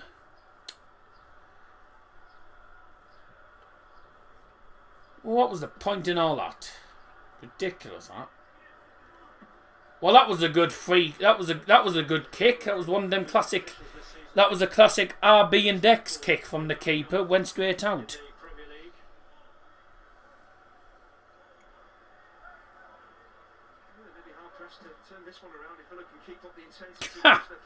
Nah, don't think so. Lingard should sign for West Ham. Bowen should be captain. Who should be captain? Well, Bruno. A lot of people have wanted Bruno Fernandes to be captain, to be honest. Can you imagine United winning the Europa League and bloody... Oh, yes! Oh, no! No! I thought that was going in. Just about. I mean, can you imagine United winning the Europa League and a certain bloody Harry Maguire is bloody lifting the trophy? Bruno should be sold to Ajax. No. Not a chance. Bruno only said that Bruno said that he will only leave United if Pogba leaves. If Pogba leaves, he's out. That will never happen. Lingard's at West Ham also might do against the Badgers, depending on how busy I am. We've dominated possession in this game. Dominating possession, but we can't even do anything with it. Well, if Pogba leaves, then Bruno's gone, and that's the end of the... Well, that's the end of United, because Pogba and Bruno are the only good players in the team, practically. More creative players. So if they both go, no creativity in the team, and we're going to be down bloody mid-table. We're awful without them. Been talked about Cavani actually staying possibly. We need to get Cavani on second half because Rashford cannot play as a striker. He is not a striker. He's much better on the bloody out wide. When the hell did Bruno say he will leave if Pogba leaves? A few weeks ago actually. When my dad saw it on the teletext actually, because Bruno did say that he would leave if Pogba left. That was well, my dad said he saw that on the teletext, which is normally sort of the BBC thing, really. You can only access teletext on BBC, so there was all sorts of rumours going on though. So that's as far as I know. As far as I know, they'll both leave together if one of them goes. That's just as far as we know. If the game's frustrating, you turn the TV off. Well, I'm not turning the TV off. I'm not turning the TV up. TV off, man. Well, it was a few weeks ago, mate. So off. It's had to stop play because of. It's not even a head injury.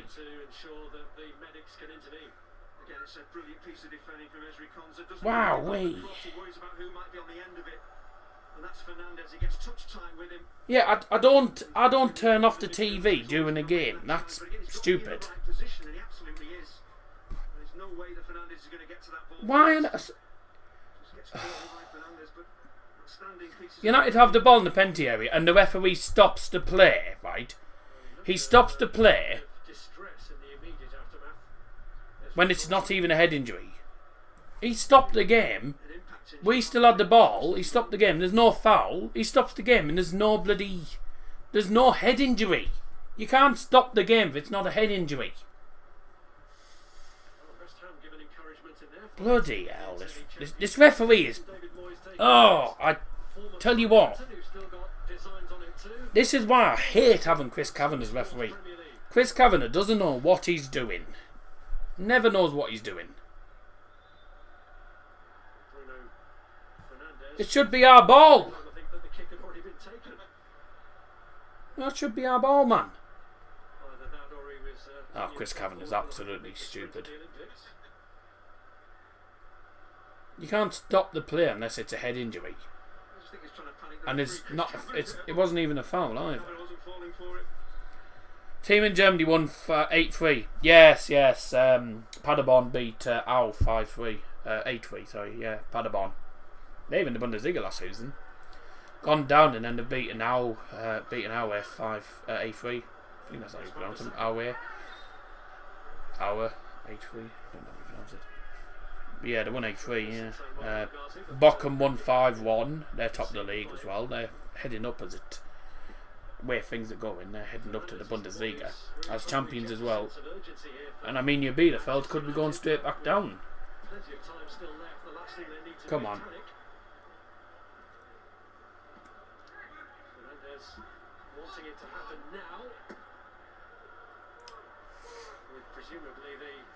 Oh, no way. Too heavy. The ball was way too heavy. Wasn't getting that in. No, nobody misses him. Nobody misses him. He's where he deserves to be. He's in the place he deserves to be there.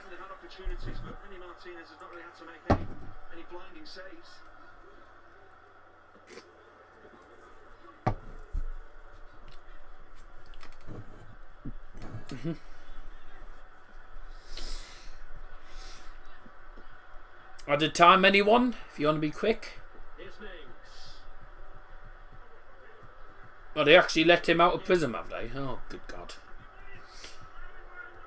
Oh, yeah, it was, I think wasn't it bail or something, but, yeah, but he's not going to be, he won't be playing football again, I don't think. 1 minute of added time. Right. For God's sake.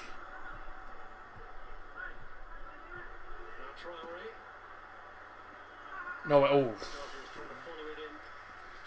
Where's Scotty? Scotty's normally busy on a Sunday. But he said he'd be flying in. He said earlier on he flew in and then he said he'll be flying in a bit later on. Ollie Watkins had been booked a foul on Harry Maguire. Yep. He's late challenge. Ollie Watkins gets the other card there.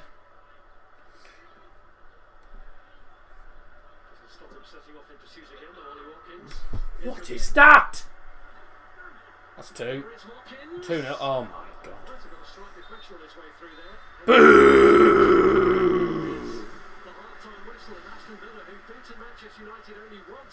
This century on their way to improving that dismal record thanks to Bertrand Traore's excellent first half strike. He got the better of Victor Lindelof before delivering a crushing. Lindelof, McTominay, costing us that goal. We can't even.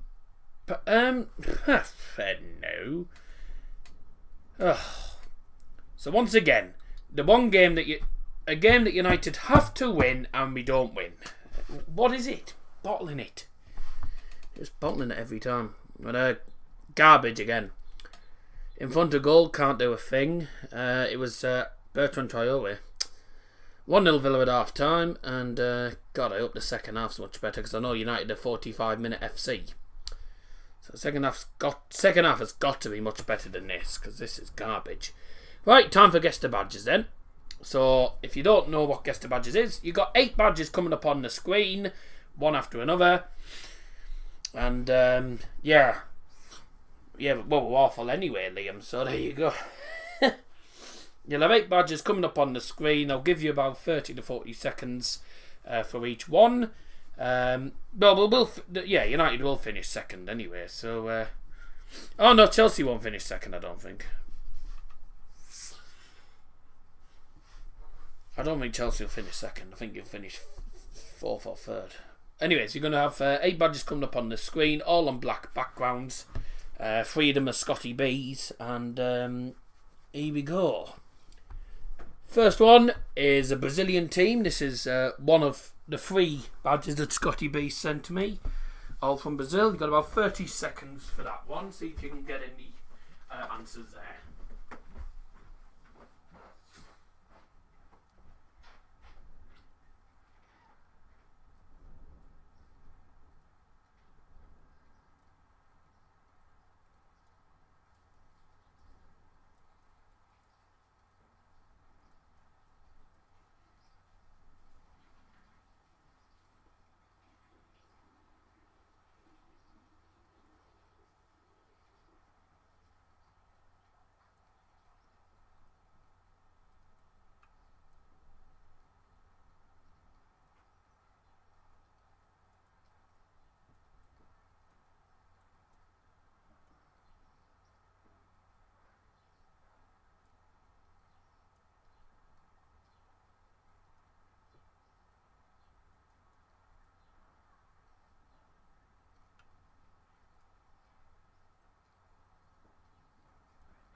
Right.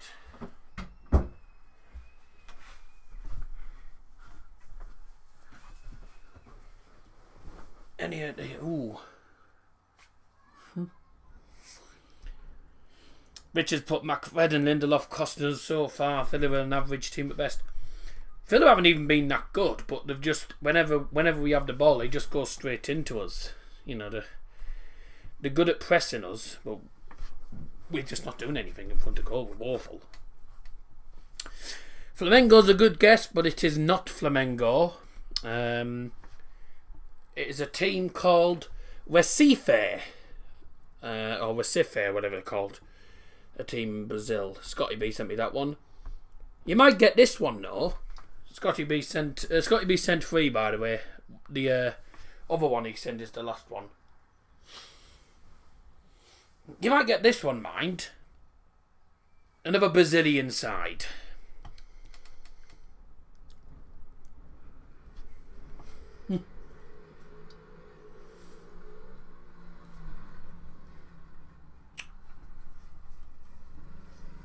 God. Are you back on guess the team? Yeah, one guess the badges. It's best guess the badges, yeah. So it's team badges. Yeah, guess the badge. Santos, no. No, it's not Santos, no.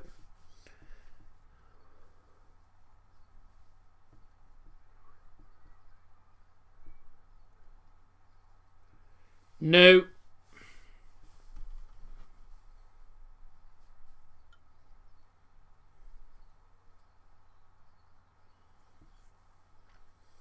Yeah, that's typical, that, because funny enough, you guys all said Flamengo for the last badge, and this time, this one's Flamengo. This one's Flamengo. You guessed Flamengo for the first one, and then you're saying it's Santos for this one, but it's not. It is Flamengo. Yeah, it's Flamengo, so well done there. So yeah, you put the wrong one for the first one, and then you put the wrong one for the second one, did? Yeah, so that one's Recife, and that one's Flamengo. So you put the wrong one. No, they're not. No, they're not the same. No, they're two different clubs and two different badges. So no, they're not the same clubs. So number one was Recife, and the second one was Flamengo. They're not the same. Trust me, they're not the same ones.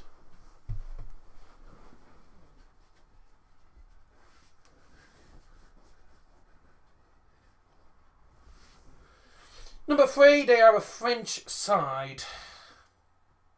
A French team. No, it's not it's not Braga. Castle, no.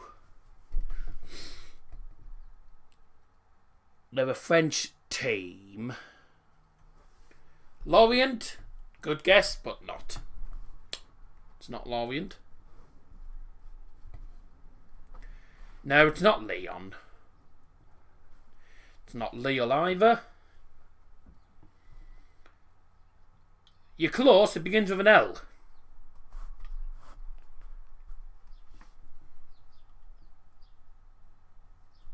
Alright. No, not Monaco, not Montpellier. Begin with an L. England have played. England actually played there in the Euros. Elliot's got it eventually. We got there in the end. RC Lens. Yeah, Lens. That's the team. RC Lens. I'll tell you what. I'll lend you that. Lend you that. Okay, so yeah, that was RC Lens. Not an easy one. This is an English team, but this is not easy at all because I've cut out every single bit practically. So every bit of writing I've chopped out. So you probably won't get this one, but this is a difficult one. Not an easy one at all. So there you go. Not easy this. Because I've not made it easy. I've cut out all the writing on it.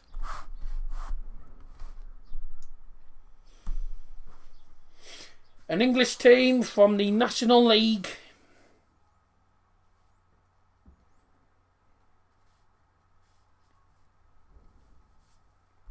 It's not an easy one, this.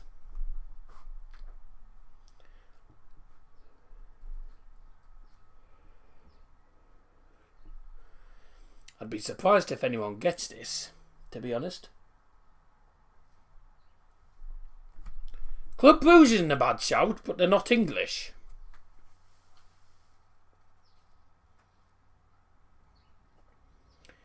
It's not Halifax, they play in blue.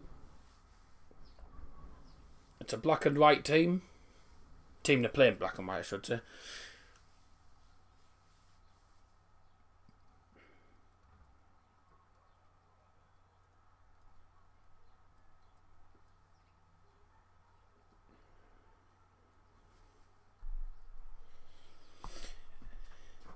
Now, we'll go on to the next one. That was Boreham Wood. Now, I've made that very difficult. For starters, I made it difficult by cutting out the BWFC in the middle. You saw that big black line, right?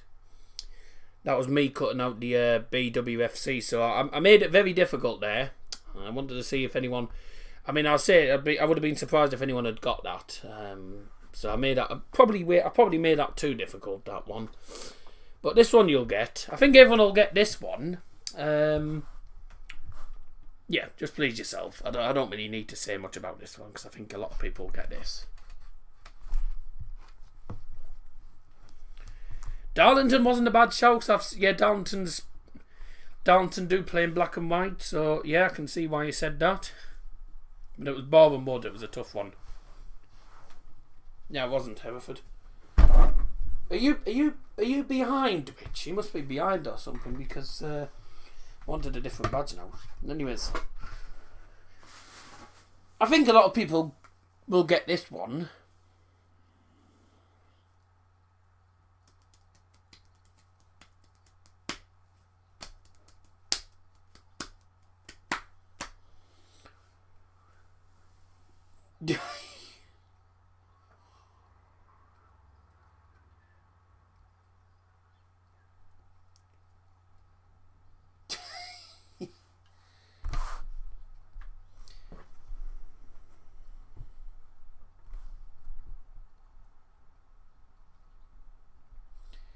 Yeah, most people got that one then in the end.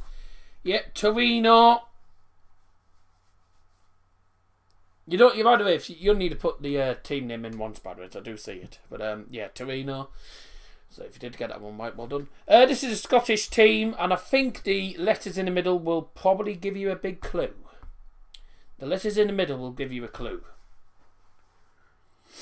Yeah, it was Torino. Yeah.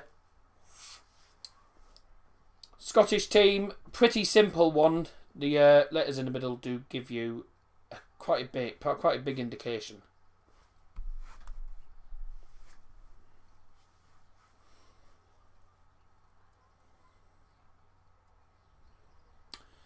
I can see why you said Falkirk because of the F, but no, it's not Falkirk. Look at the big letter. The big letter in the middle.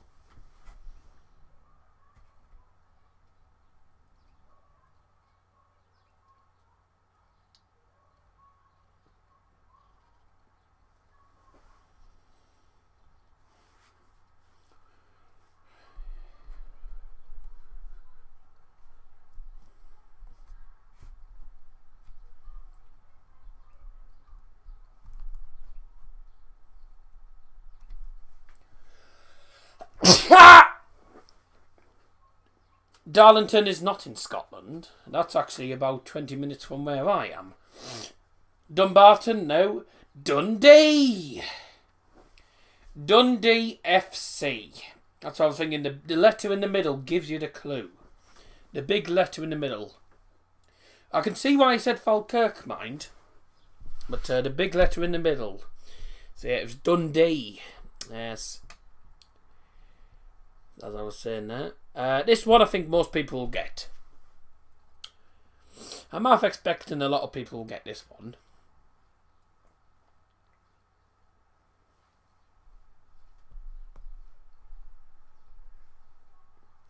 That is not Dundee. It is Dundee. If you're thinking about Dundee United playing orange. But Dundee United and Dundee FC, the two completely different clubs, Dundee FC and Dundee United. So that one's Dundee FC, not Dundee United. So yeah, it is Dundee. If you don't believe me, search up Dundee FC and that's the actual badge. Yeah, I think we all know this one, don't we? Lokomotiv Moscow. I tell you what, I must go and get a drink. Must go and get, never mind. That's terrible. Final one. A Brazilian team.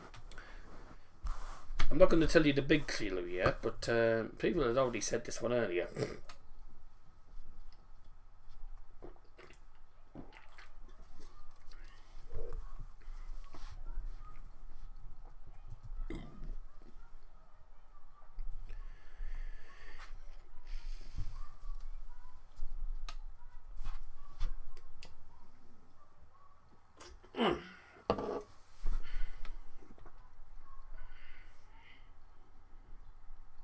I'll do a play career mode there. Well, that does help, yeah. Yeah, everyone said Santos for the second one when it was Flamengo. So that was a bit typical, wasn't it? So there you go. That's guess the badge is done. So well done. That was Santos, and the players are going to come out for the second half. We're going to have to be much better than We're going to have to play better than they did in the first. So the first half we weren't good. We're not that good.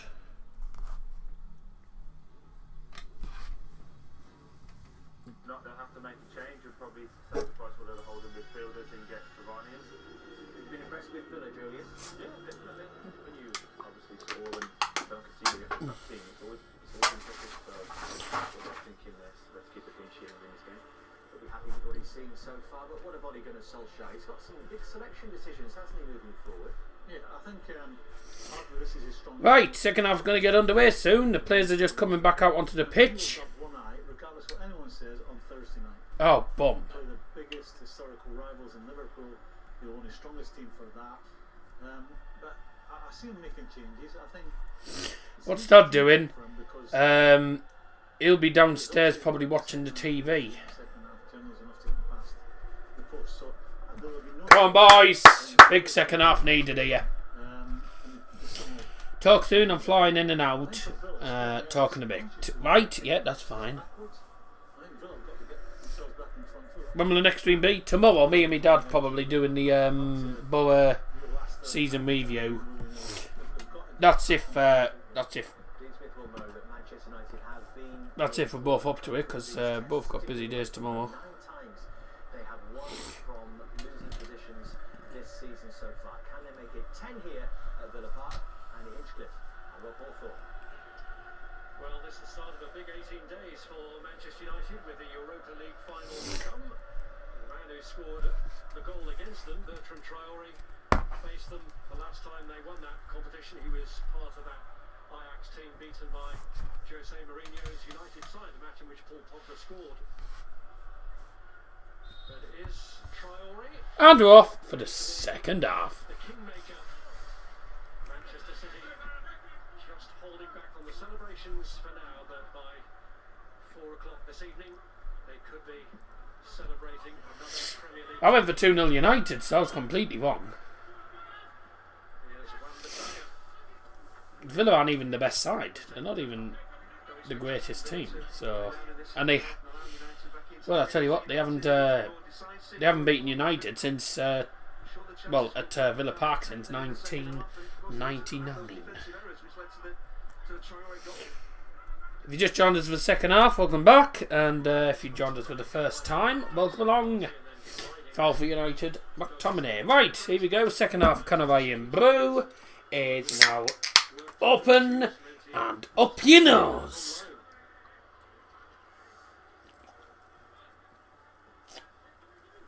This is Luke Shaw. Rash trying to deny Rashford, but failing to do so. Also gets it back from Rashford.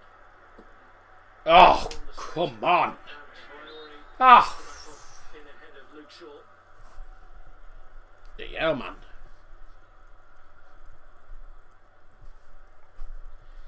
Well, they do. Where's the Iron Blue? I've just said here. Flourish once they've had the half-time break. Yeah, Aston Villa will be well aware of that. I think Barnsley get back to the Premier League next season. I don't think Barnsley will do it, unfortunately. I'd like to see them go up, but I don't think they'll do it. I think it'll be either Brentford or Swansea, probably. And I see Brentford up there as well. I don't want anyone but Bournemouth, really. I don't want Swansea to go up. I don't want Bournemouth to go up, but could be either of them, really. Don't know what's going on. Depends how the semi-finals go.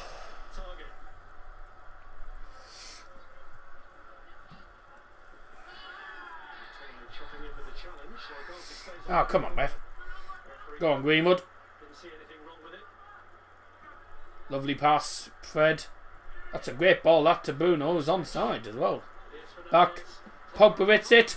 Oh! That took a deflection. The keeper was never going to get that. I think Watford will go up. They've already promoted. They won automatic promotion, mate. They won automatic promotion. So they are up. They're up. Which team win the championship next season? You're wasting your time asking me a minute, because anything can happen. I don't know. Really. Anything can happen. Couldn't tell you.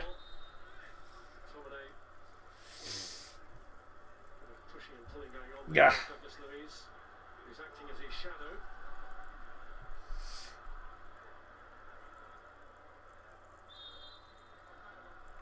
Jesus Christ. In the box from the corner, punched away by the keeper. As far as Bruno is Fred. Pogba in the box. Oh! Come on.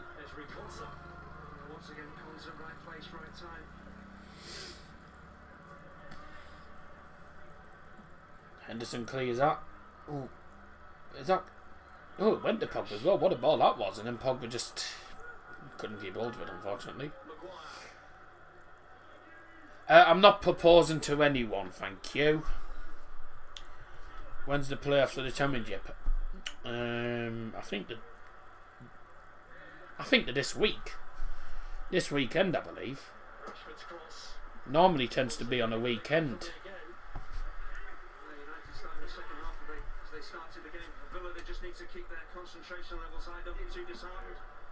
Oh.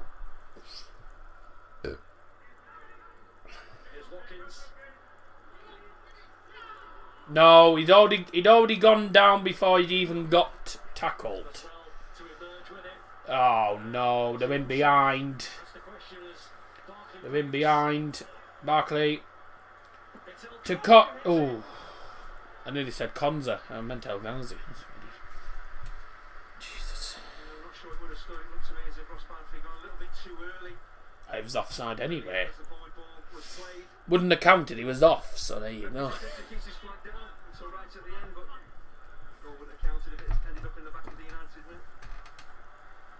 Good ball. Go on, Greenwood. Right hand side's up against Tyrone Mings. Bruno. If United are going to get a goal, it's going to have to be within the next 10 minutes or so. To give them a bit of hope. Greenwood trying to wiggle his way through. Didn't manage.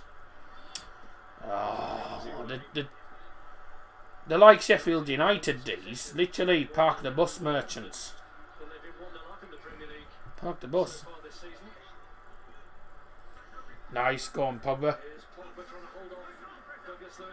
Whiff, man! Whiff! Pen! Yes! That's a definite penalty. Here we go. Penchester United coming up. But that's a definite penalty. You can't argue with that. Can't argue. It's a definite pen.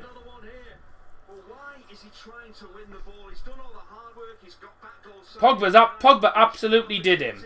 He got fouled first and then Douglas Luiz fouls him a second time. Gets up. Clatters him. Yeah, that's a definite pen. It's a definite pen. That was stupid that was absolutely stupid from Douglas Luiz to try and do that. Trying to win the ball off Pogba. Pogba's already finished him. And then he's just decided to foul him from behind. It's a definite pen. That's a definite penalty, that. He's actually kicked him. He's kicked him in the back of the leg and sent him down. It's a definite pen, that. You don't even need VAR to look at that. Bruno's taken 21 penalties and scored 20. He's going to have to score today, though. He's a former Arsenal keeper. Yes! 1-1.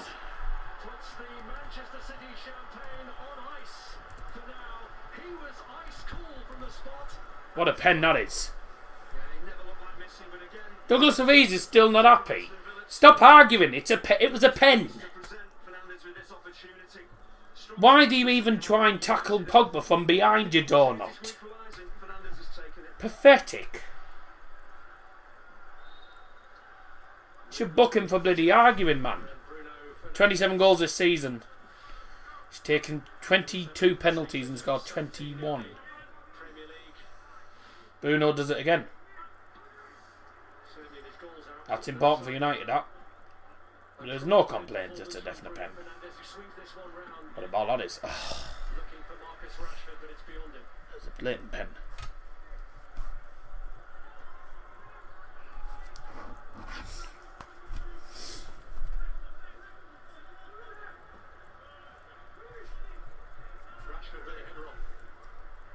That's through. Fernandez. Ah.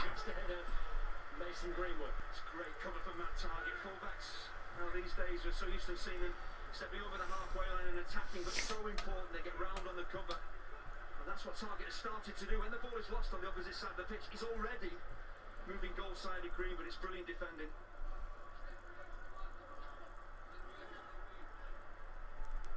McTominay.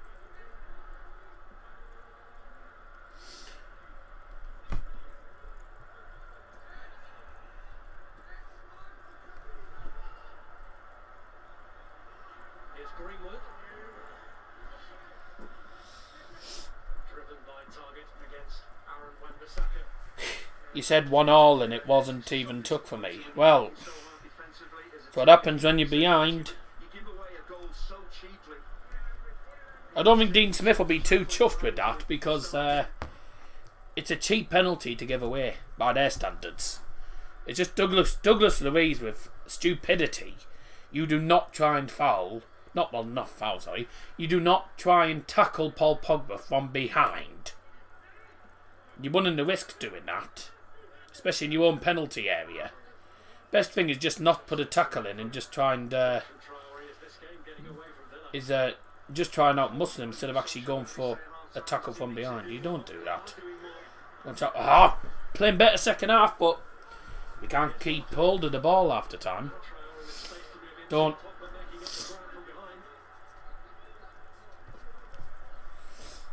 Oh, come on, man. Well, United are the comeback kings in the Premier League at the minute. They're the comeback kings in the Prem this season, so let's see if they can do it. Ah, Scotty B's joined us. Famous man, how's it going? It's 1-1. It was people will complain about the penalty, but to be honest with you, it was a blatant penalty. Couldn't argue with it. Right up your nose, Scotty.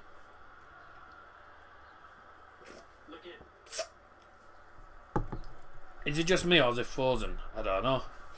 What's happened with Elliot? I don't know. No idea, mate. No, the stream's not frozen for me, mate. We did have a moment during the game where it was having a fit. But that might have been because I didn't have my phone on the windowsill and it's been fine since then. Up the daddy, famous man, thank you, yep. Is Elliot been naughty like yesterday? No. 54:10, I'm on Sky. Yeah, are you watching on the Sky Sports app? Because if you are, you're a minute behind. Greenwood! Yes! Get in! Get in! What a finish by Mason Greenwood! Hey!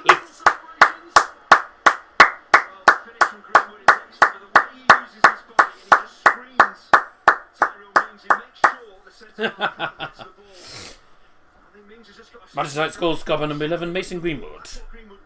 Wan-Bissaka on the right. Plays it through to Greenwood. Greenwood turns. Greenwood absolutely turns Tyrone Mings, hits it on his left foot, and it's straight into the bottom of the net. Straight in. The keeper's near post as well. I think it goes in off the keeper's glove actually. Does he get a glove to it? No, it goes underneath it. It goes under his arm. Greenwood has another goal to his name. And don't forget, he was nominated for Player of the Month. 2 on United now. And what a good goal. What a good goal. But again, poor defending by Aston Villa. And now Wan-Bissaka with an assist. We'll never die. We'll keep the red flag flying high. Because Man United will never die. We'll never die. We'll never die. We'll never die. We'll never die. We'll keep the red flag flying high. Because Man United will never die. Oh no.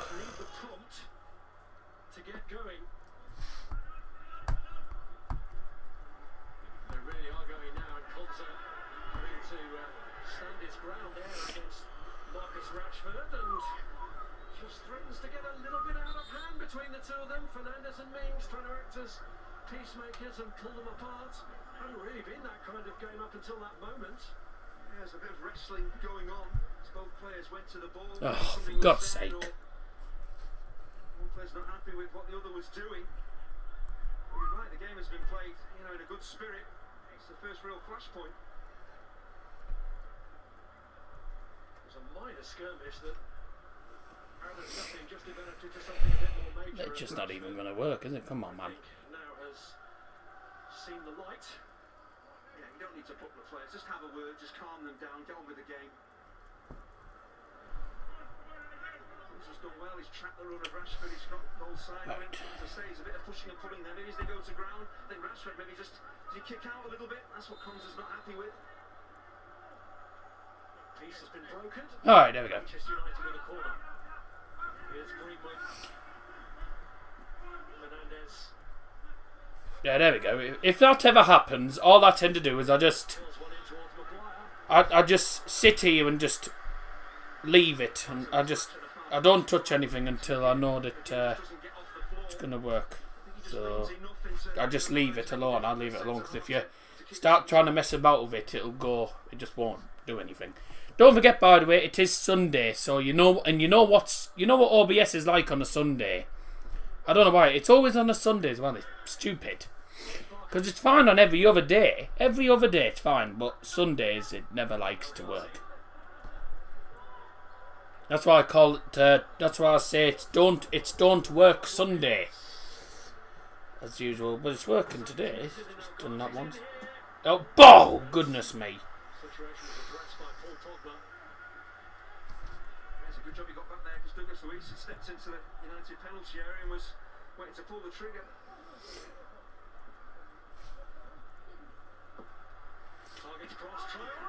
Oh! Jesus. Well done, Endo. Well done, Endo. Oh, Maguire got caught as well, that hurt. Ow, he got kicked in the face by accident. Oh. He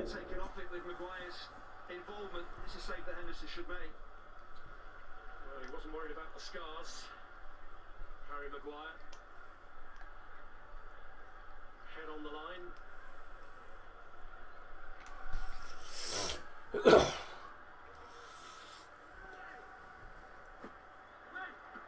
Barkley's kick is cleared by Fernandes. Away! Get stuffed. That's not handball. Never looked like handball. Get stuffed. Here's Bruno Fernandes. Is Bruno. That's going to go straight to the keeper. That never looked like handball. Shows the replay then. Just double checking that incident. Are you going to show us the? Are you going to show us the handball or what? And the ball certainly seemed to touch it. Here's El Ghazi. Oh, they give a penalty for that. Come on.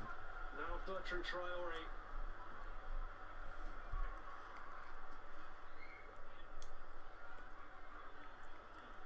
Barkley.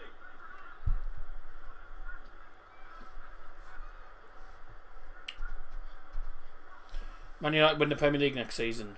No, we're not even close. We're not even close. The game goes on, but VAR are still looking at that. If we keep all of our main players and probably get rid of Maguire and Lindelof, then we might have a chance. We get some better defenders and also a better player to play out right. Then we get some one or two more players and we keep most of this squad and we should be fine. Mason Greenwood's arm is away from his body. It's not in an unnatural position. He's challenging for the ball and it just strikes his arm.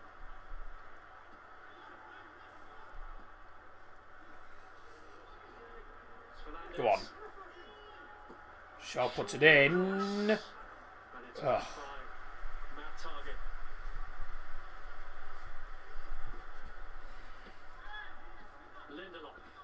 Nice play, go on Lindelof. Hey, Lindelof's on the run here. Hey, Lindelof's made the run all the way to the penalty area and just doing some passing with McTominay now. Interesting.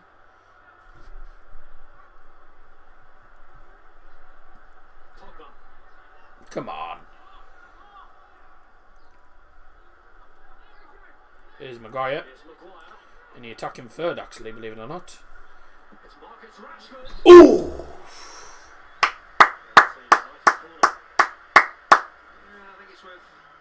Clearing up this situation with Mason Greenwood. He's very close to the Rashford with a shot. for the ball as well to his arm. I think VAR feel it's not in an unnatural position. No way. It would have been really harsh to give that as a penalty. But again, VAR doing its job, assessing it, having a good look at it. The game goes on. I think they've got to He jumps with his arms with his arms either side of him in the air, and he heads it against his arm. Well done, Pogba. Well done, Pogba. That was actually good. No one was chasing that, and he just went, "Whoop, thank you, I'll have that." And then he ended up winning another corner. You won the Sarnies tonight? Probably, yes.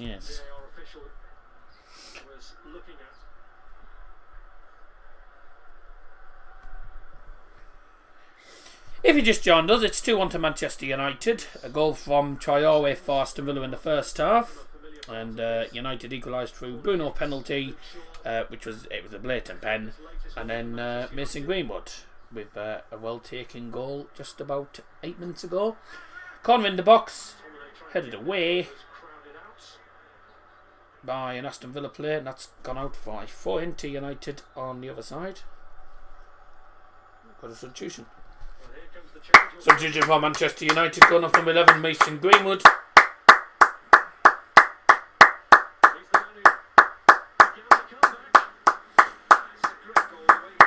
Coming on number 7, Edinson Cavani.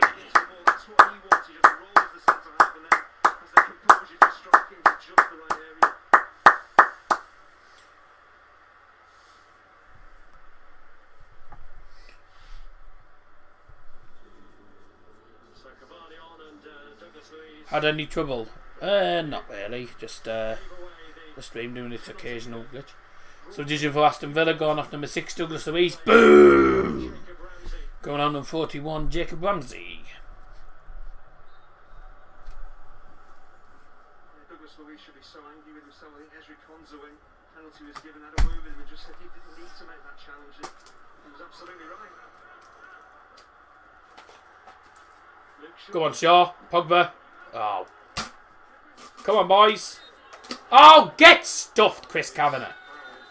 Give a foul for that. Bloody hell, man.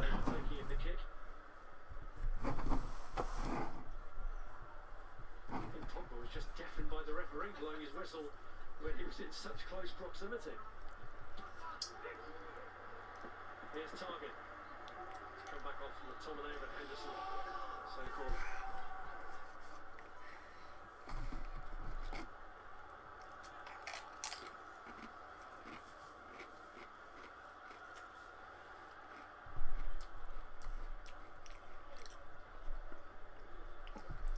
Lindelof. Mings with a header. 66 minutes played, 24 minutes to go. James Milner at Man United. No. No. Liverpool player and also from Leeds. So that wouldn't go down well if a Leeds player if a player from Leeds went to Manchester United. And a player from Liverpool went to Manchester United. That would not go down well. I don't think United fans would even welcome him either. Because Milner's garbage. Another couple of teenagers on the bench who are awaiting debuts. Jaden I'd rather have Scott McTominay than him. and Carney. Flying out, see you next stream. Yep, alright, bye-bye. A yellow card's going to be given by Chris Cameron here. It's a yellow card there for the Manchester United skipper, Harry Maguire. Done well to avoid a suspension this season, hasn't he, Harry Maguire, with 11 bookings. Just caught wrong side of Ollie Watkins, just grabs hold of him to stop the striker. No breaking beyond him.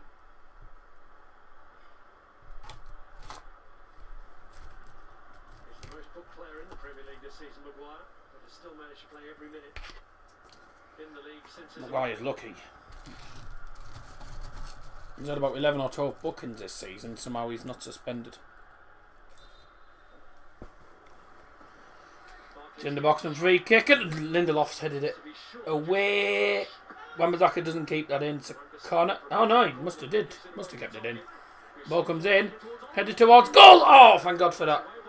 Edens and Cavani doing some brilliant defending, heading it out for a corner. Thank God for that. In front of my man. It's a good ball in again from Target, but the ball comes back across the box. Just watch Cavani in front of El Ghazi. That's a brilliant piece of defending from the striker. I tell you what, a striker doing some defending there. Brilliant. Oh, that could be a game saving clearance. That could be game saving. That from Cavani. to watch from this corner. Swung it again by Barkley. Fernandes away. Ramsey was coming in on it and then just held back a little. Fernandes is down in his own area. And Rashford has dropped to ground two outside his own box. He got caught. He got caught in the lug. United might just be a little bit glad of the breathing space. Yeah, Fernandes is the first line of defence for United. Gets clattered into by Tyrone Mings. Says he does nothing wrong, but he clearly Clattered into him. the back of Fernandes. That's a painful one.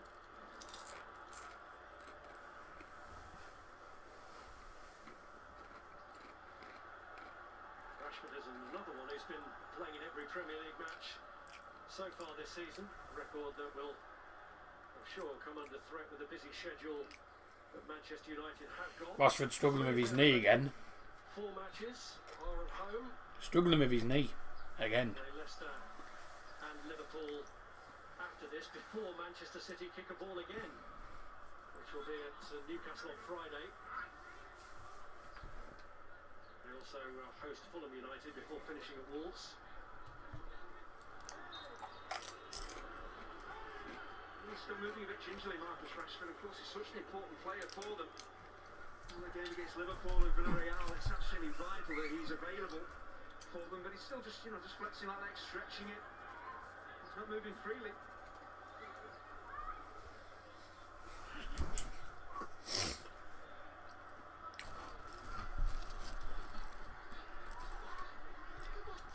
There's McTominay. Pogba.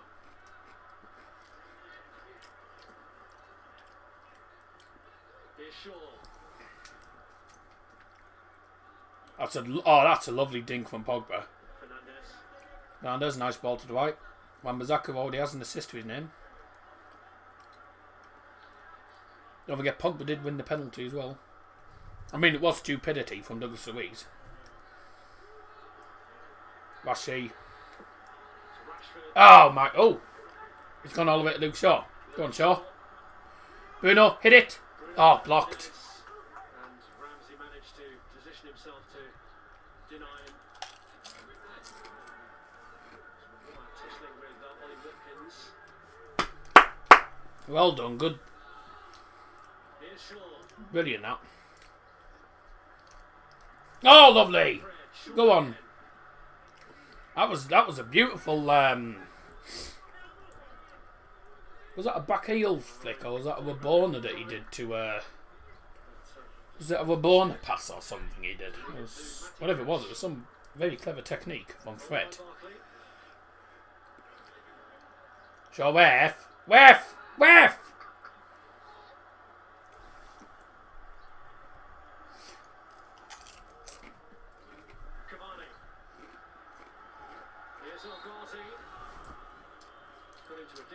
Cynical foul that. What a free kick. It's actually Cavani who gives the foul away, but then it's El Ghazi that collides with Harry Maguire. I think that's what's happened. He actually falls into Maguire and injures him, but Cavani did foul the Villa man. That's where the foul was, and I think he actually then falls El Ghazi. Catches Maguire. United will come back happy now.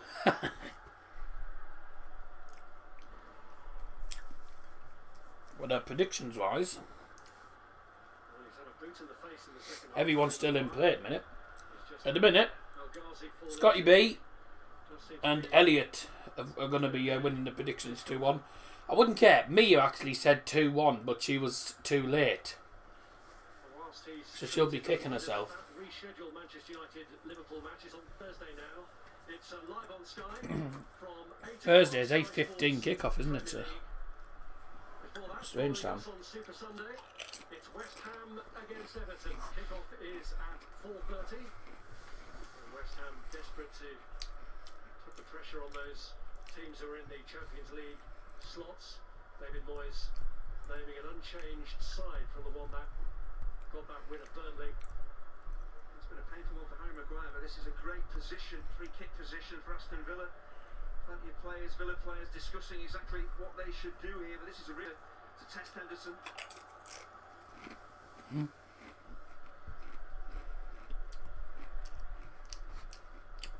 it was a game that Villa were in control of at half time. In the space of 3 minutes, it slipped away from them in this Maguire's down. second half.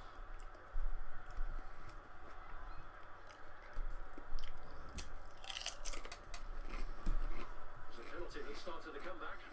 Necessary challenge, unnecessary challenge from Douglas Luiz to stay on your feet. Pogba's going away from goal. No panic from Fernandes. Never looked like missing. Once they got that goal, the belief flooded through United, and then great turn and finish from Mason Greenwood. Superb strike. Greenwood, who at 19 has become the youngest Englishman to reach 3-1 up and lost 5-4. Manchester United. Did that in the European tie. Lewis Hamilton's won the Spanish Grand Prix. Certainly has proved the faith that Ole Gunnar Solskjaer had in him as the finisher. Harry Maguire's Single minute of hobbling off at the minute with the his arrival at the club. May just have to with the physio just to the side of the pitch. Play on the bench. Whilst this is all happening, I'll just tell you the current schedule. So tomorrow, me and my dad, hopefully, all being well, will be live doing the Borough season review. I don't know what time that'll be, man. It'll probably be about 5 or 6 o'clock. So Manchester United, probably who hasn't played in the Premier League in a couple of months since a positive COVID test. yeah, it might be about 5 o'clock. So it'll be probably 5 o'clock. Off the field, It'll be 5 o'clock depending on what time. I don't know. So probably about 5 o'clock, I'd say. defend this free kick. Doing season review, and then Tuesday we've got United Leicester. Got nothing on Wednesday. Thursday we got United Liverpool. That's an any goal. Friday it's this week in football, 6 o'clock, and then Saturday Bayern are not televised against Freiburg, so that means I'm going to do the FA Cup final. So I'm going to do the FA Cup final. Who's your favourite SBC? Just so you know, I'm catching you up, by the way, Luther, because I'm on levels. I'm on level 7 now. I got to level 7 last night. Maguire's down again. Yeah, Maguire's going to have to come off. Right, well, the skipper's going off, I'm not going to lie. Not going to lie, he's been awful all season, so it's been coming. It was inevitable, that means Eric Bailly's going to come on.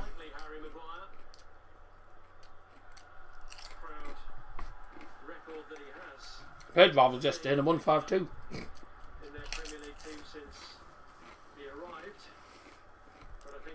Solskjaer is going to take the decision out of his hands. It's the medical staff, they have to advise Solskjaer that he needs to come off. Maguire will want to stay on, of course.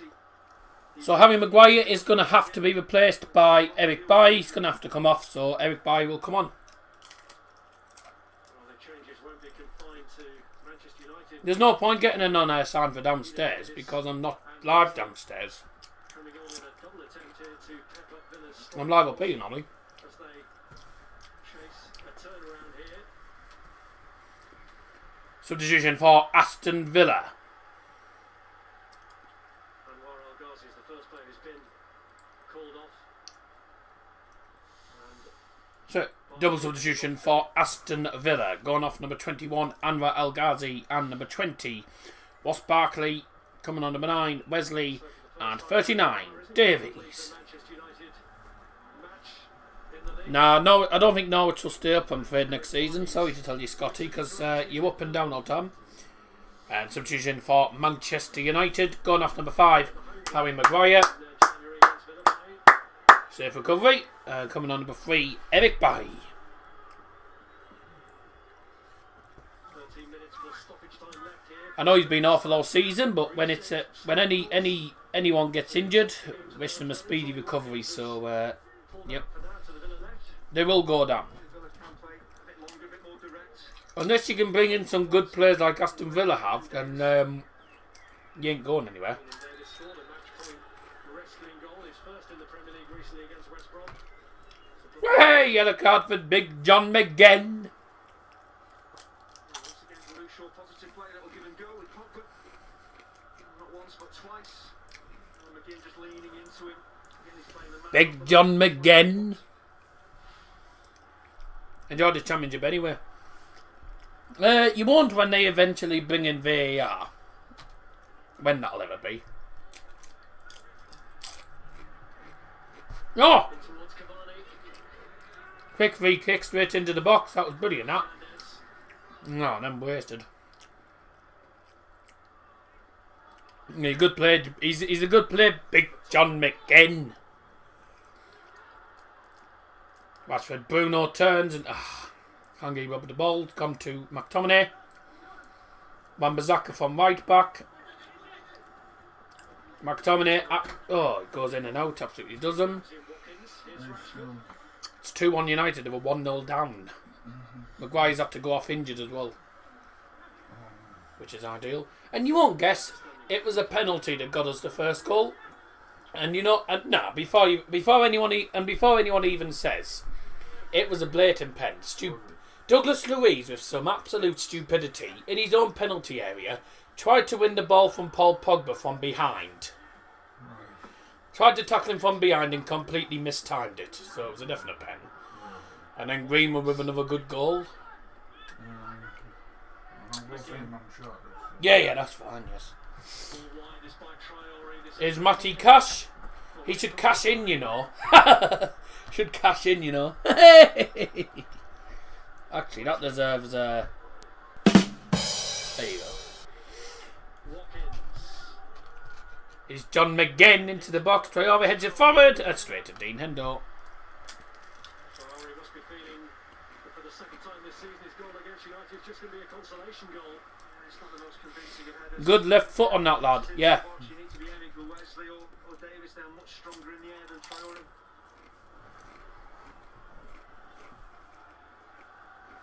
Hey, I'll tell you what.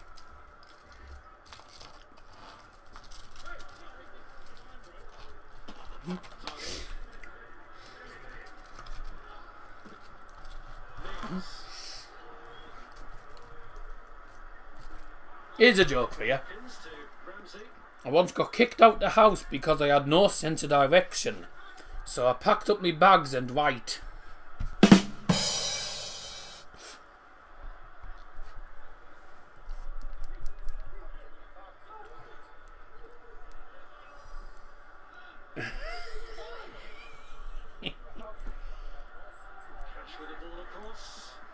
Oh.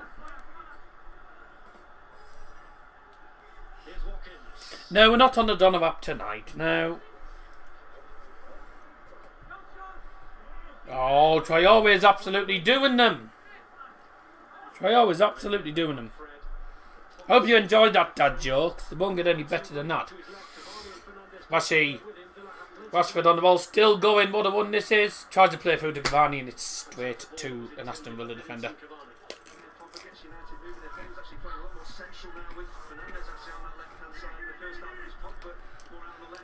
You having tuna pasta?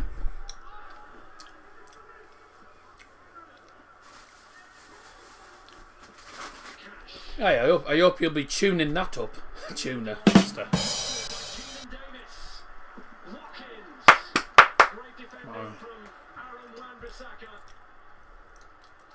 Once again, not good enough for Victor Lindelof. Far too easy for Keenan Davis to get in behind him, but I'm not sure why. Keenan Davis is trying to be unselfish here. Come on, Flop. I've got to appreciate that Wan-Bissaka has matched the run of Ollie Watkins. It's too strong, Davis. It's really poor from Lindelof. But Keenan Davis, just shoot yourself. Bailey's not closing you down. Good defending by Wan-Bissaka though. Track the one and then get him with a good challenge. Well, nothing to lose here for Villa, and they're taking the game to their opponents. This is Watkins. Target pulls it back. Ball and there's a shot! There, straight at Dean Henson's. Had a good game, Dean Hendo. Hendo's had a good game. Kept us in the game. The changes they've made are having an effect. It's not an easy chance, but he slightly scuffs it if he catches it a bit more with his ankle and his instep. I'm eating Pringles, by the way. I know nobody asked, but thought you'd be pleased to know. Here's Watkins. Cleared by Eric Bailly. I'll tell you what. It takes guts to be an organ donor.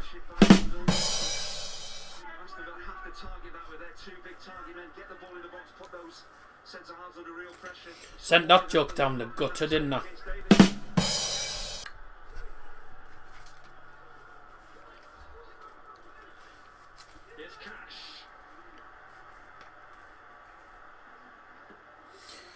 Who do you think Bo should sign next season? Should get some. We should get the loan signings. We should get permanent. Other than Bettinelli, who's just been woeful. Wants to shore things up even more by sending Nemanja Matic on. They need to get control back. They need to get hold of the ball, and Matic is a player who can enable you to keep possession. Oh, just the original. A late bit of homework as Villa curl in the throw towards Keenan Davis. It's headed Oh no, he's going to hit that. Good block. Come on. defence. Just over 5 minutes to go. Mings. Ramsey. Here's McGinn. Aston Villa dominating now. They're going for it in these final 5 minutes. No, George Beck's. It's Chris Ellington actually.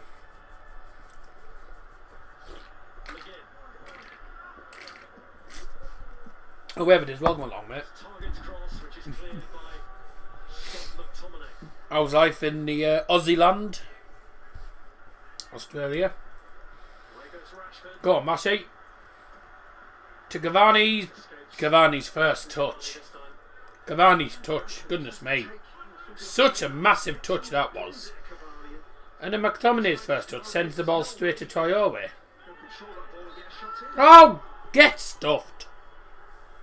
United captain against LFC on Thursday. Most likely it'll be Bruno Fernandes because I think Bruno's the vice captain. Is leaving actually in a very Oh, I was going to say that's good, isn't it? decision because it's his number that's up to The board didn't work. Matic. Come on and So division 4, Manchester United going off his number 18, Bruno Fernandes, coming on number 31, Nemanja Matic. Bruno. Up your nose, yeah. About to be extended to 25 matches away from home, unbeaten, just too short of the record of the. We're close to actually beating Arsenal's record of 27 away games unbeaten in the Prem. 125 as it stands. 25 as it stands, and we've got to play Wolves away last game of the season. We haven't got any more away games, I don't think, after this, so it's just all downhill from here.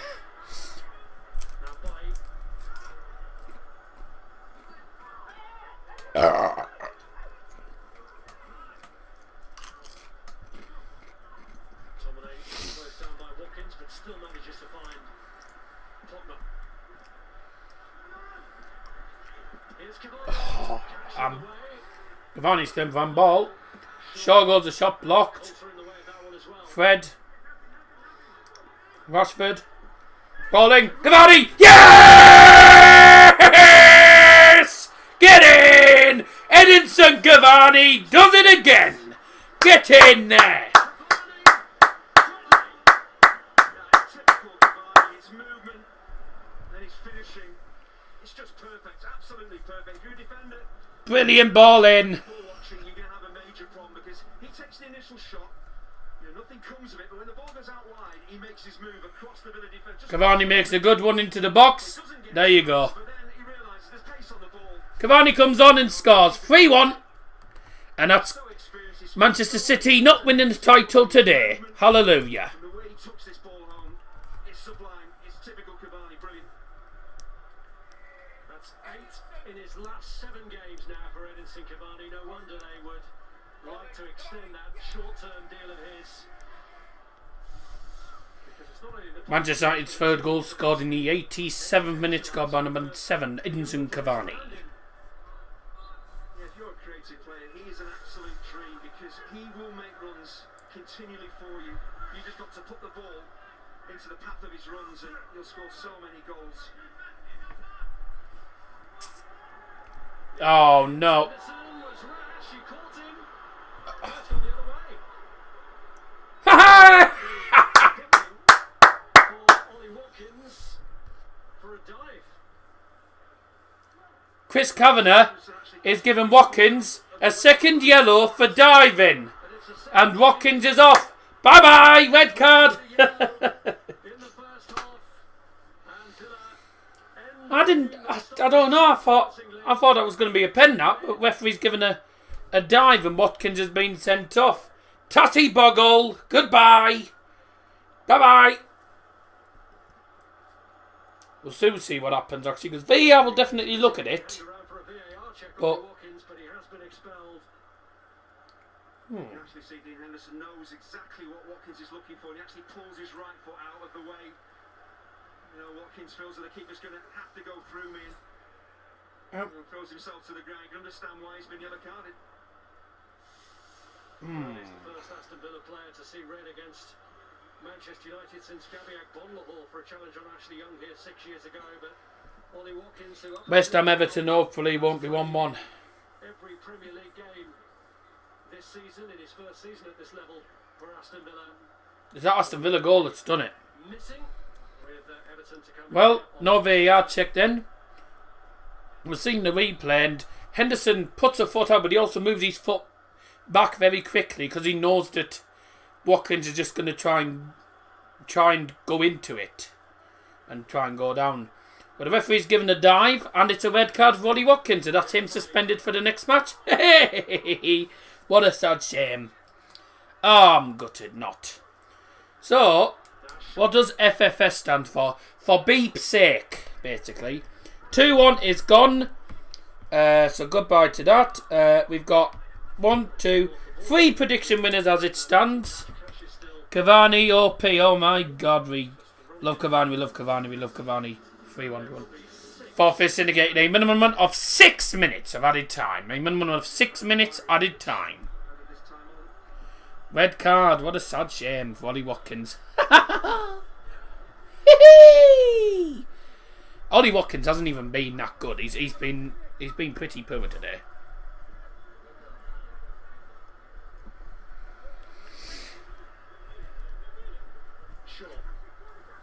Go on, Shaw. Go on. Finish it on the floor. You get a 4th goal. Concept. Oh, God. Go on, Fred. Play it. Play it. Play it to McTominay. Or someone. Okay. Rashford. Shaw. Go on, Fred. Might as well hit it, McTominay. Oh. Tries to play through. It's blocked. Wan-Bissaka. Someone go for a shot. You might as well. You're 2 goals ahead. Definitely winning this game. Here's Shaw.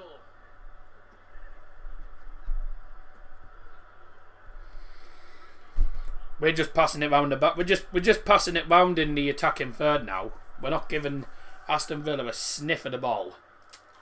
McTominay.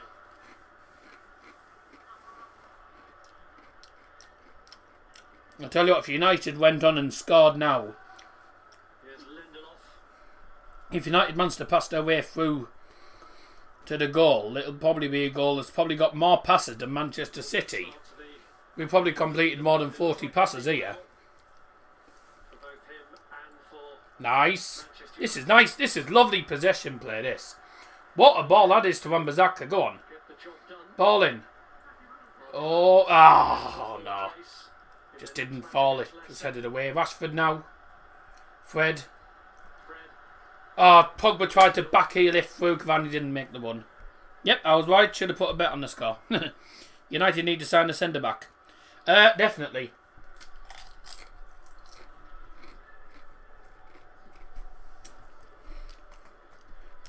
We'll see how long Maguire's going to be out. Here's Traore. Does that mean Eric Bailly's going to have to come in? Which is probably better, actually, because Eric Bailly is a good player. Against Leicester and Liverpool, the ideal.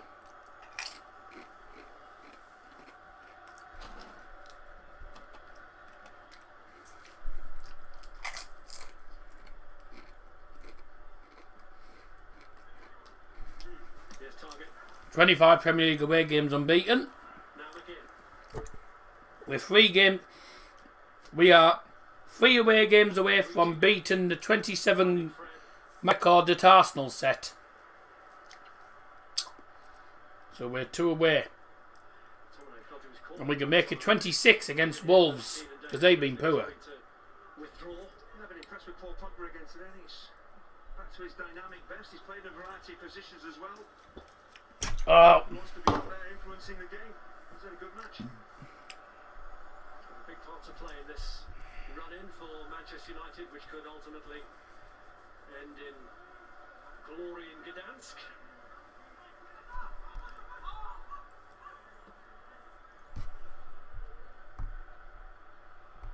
I don't understand that. Why? Well, we're not... That's balmy. We're not even... We weren't even dropping any frames. Well, it was 2-1 at the time and Villa were pressing. We weren't even dropping frames, which is what that's strange. Stability in midfield, kept the ball really well as soon as he steps onto the pitch, and he actually got Pogba moving forward and get that 3rd goal. We weren't even dropping frames, which is a bit balmy. Oh, that's miles behind now. Ramsey. Back to him from Wesley. On FIFA, I use the big stadium, whatever it's called, that FUT Champions one, the massive one. I call it the Dazzler FC Arena, the big stadium. McTominay. The big stadium with the 100-foot bitty stand or whatever it is. Oh, balls!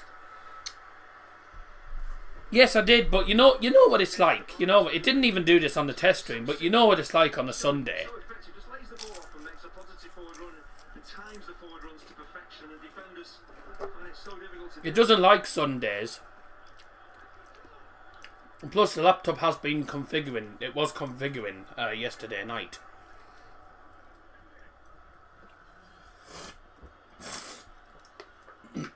I don't know why you're saying I don't know.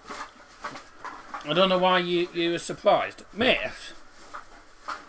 I was surprised because we went 1-0 down and they just parked the bus most again. Here's Konsa.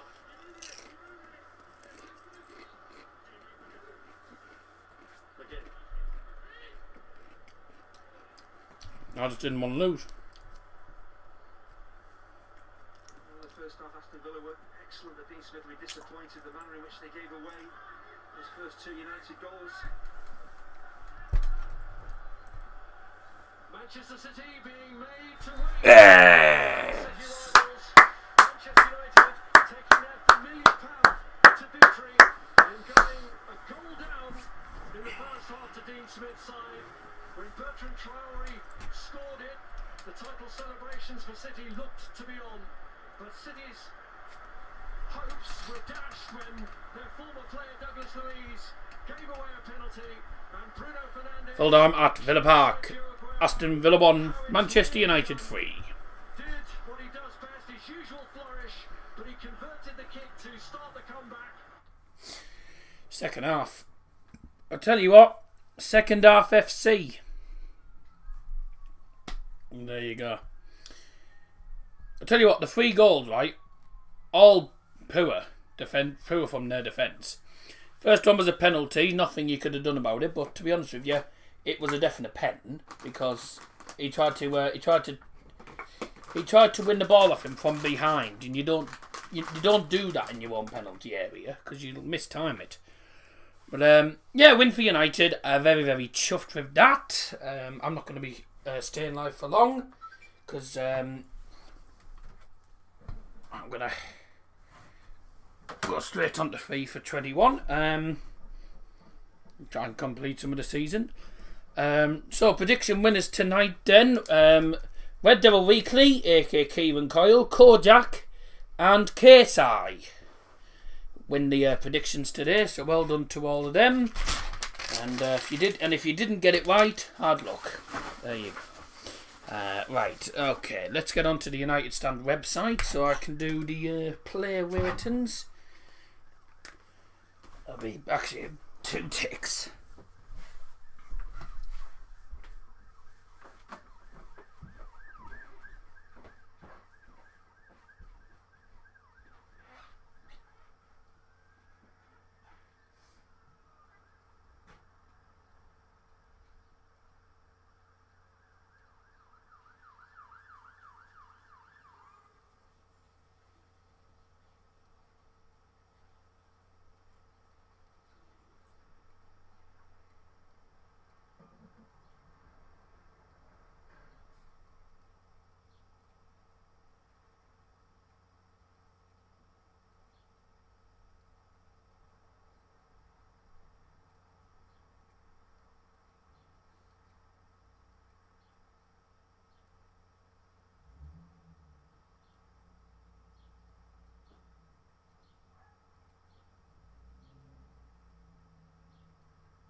Right, sorry about that. Okay, onto the United Stand website. So let's get on here.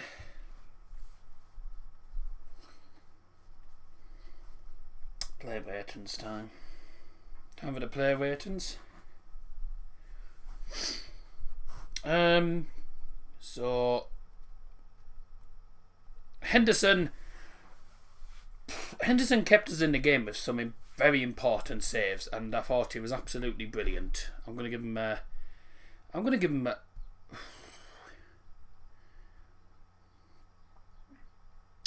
7. I thought he was good. And the goal he concedes, nothing he could have done about it. That was all because of poor defending. But he made some important stops and was good. 5.9. Oh my god. Wan-Bissaka 6. Was alright. Lindelof 4. at fault for the goal, and didn't really have a particularly good game. Maguire, give him a 5.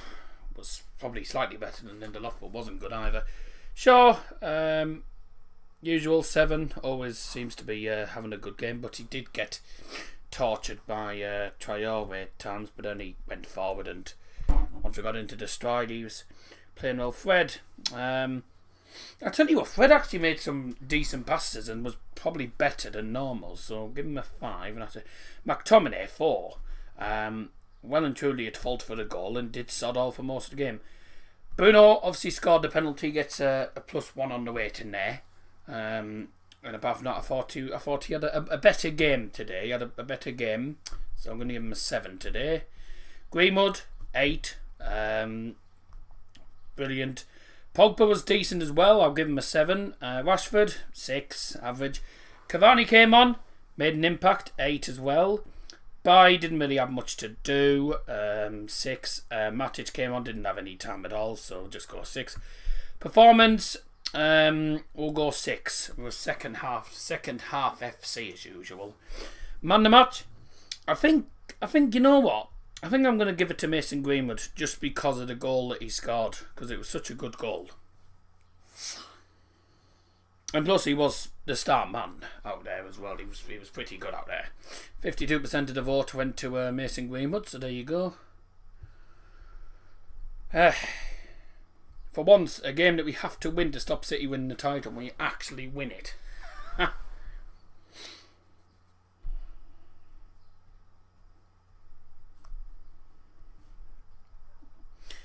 Right, so that wraps it up really.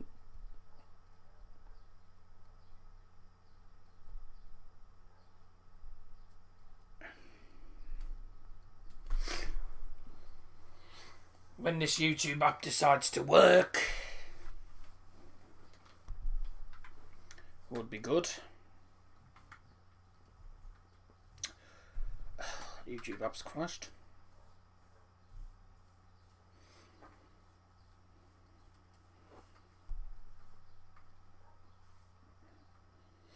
There we go. 1 goal away from getting it right. Yep. And then it's got to be just put by. Well, yeah, that's really it, really. There's not much else to say. United to win again.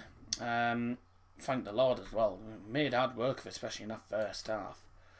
The second half we do is we do what we normally do, and we play better in the second half. So that was ideal. Right, we're going to wrap it up there. Thank you very much, everyone, for joining us, and hope you all have a fantastic evening. We'll speak to you all very, very soon. Bye-bye.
It shouldn't have to hide in true hearts.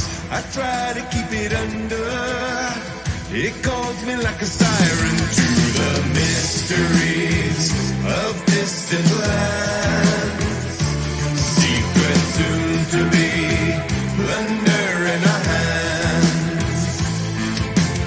Fates we have found so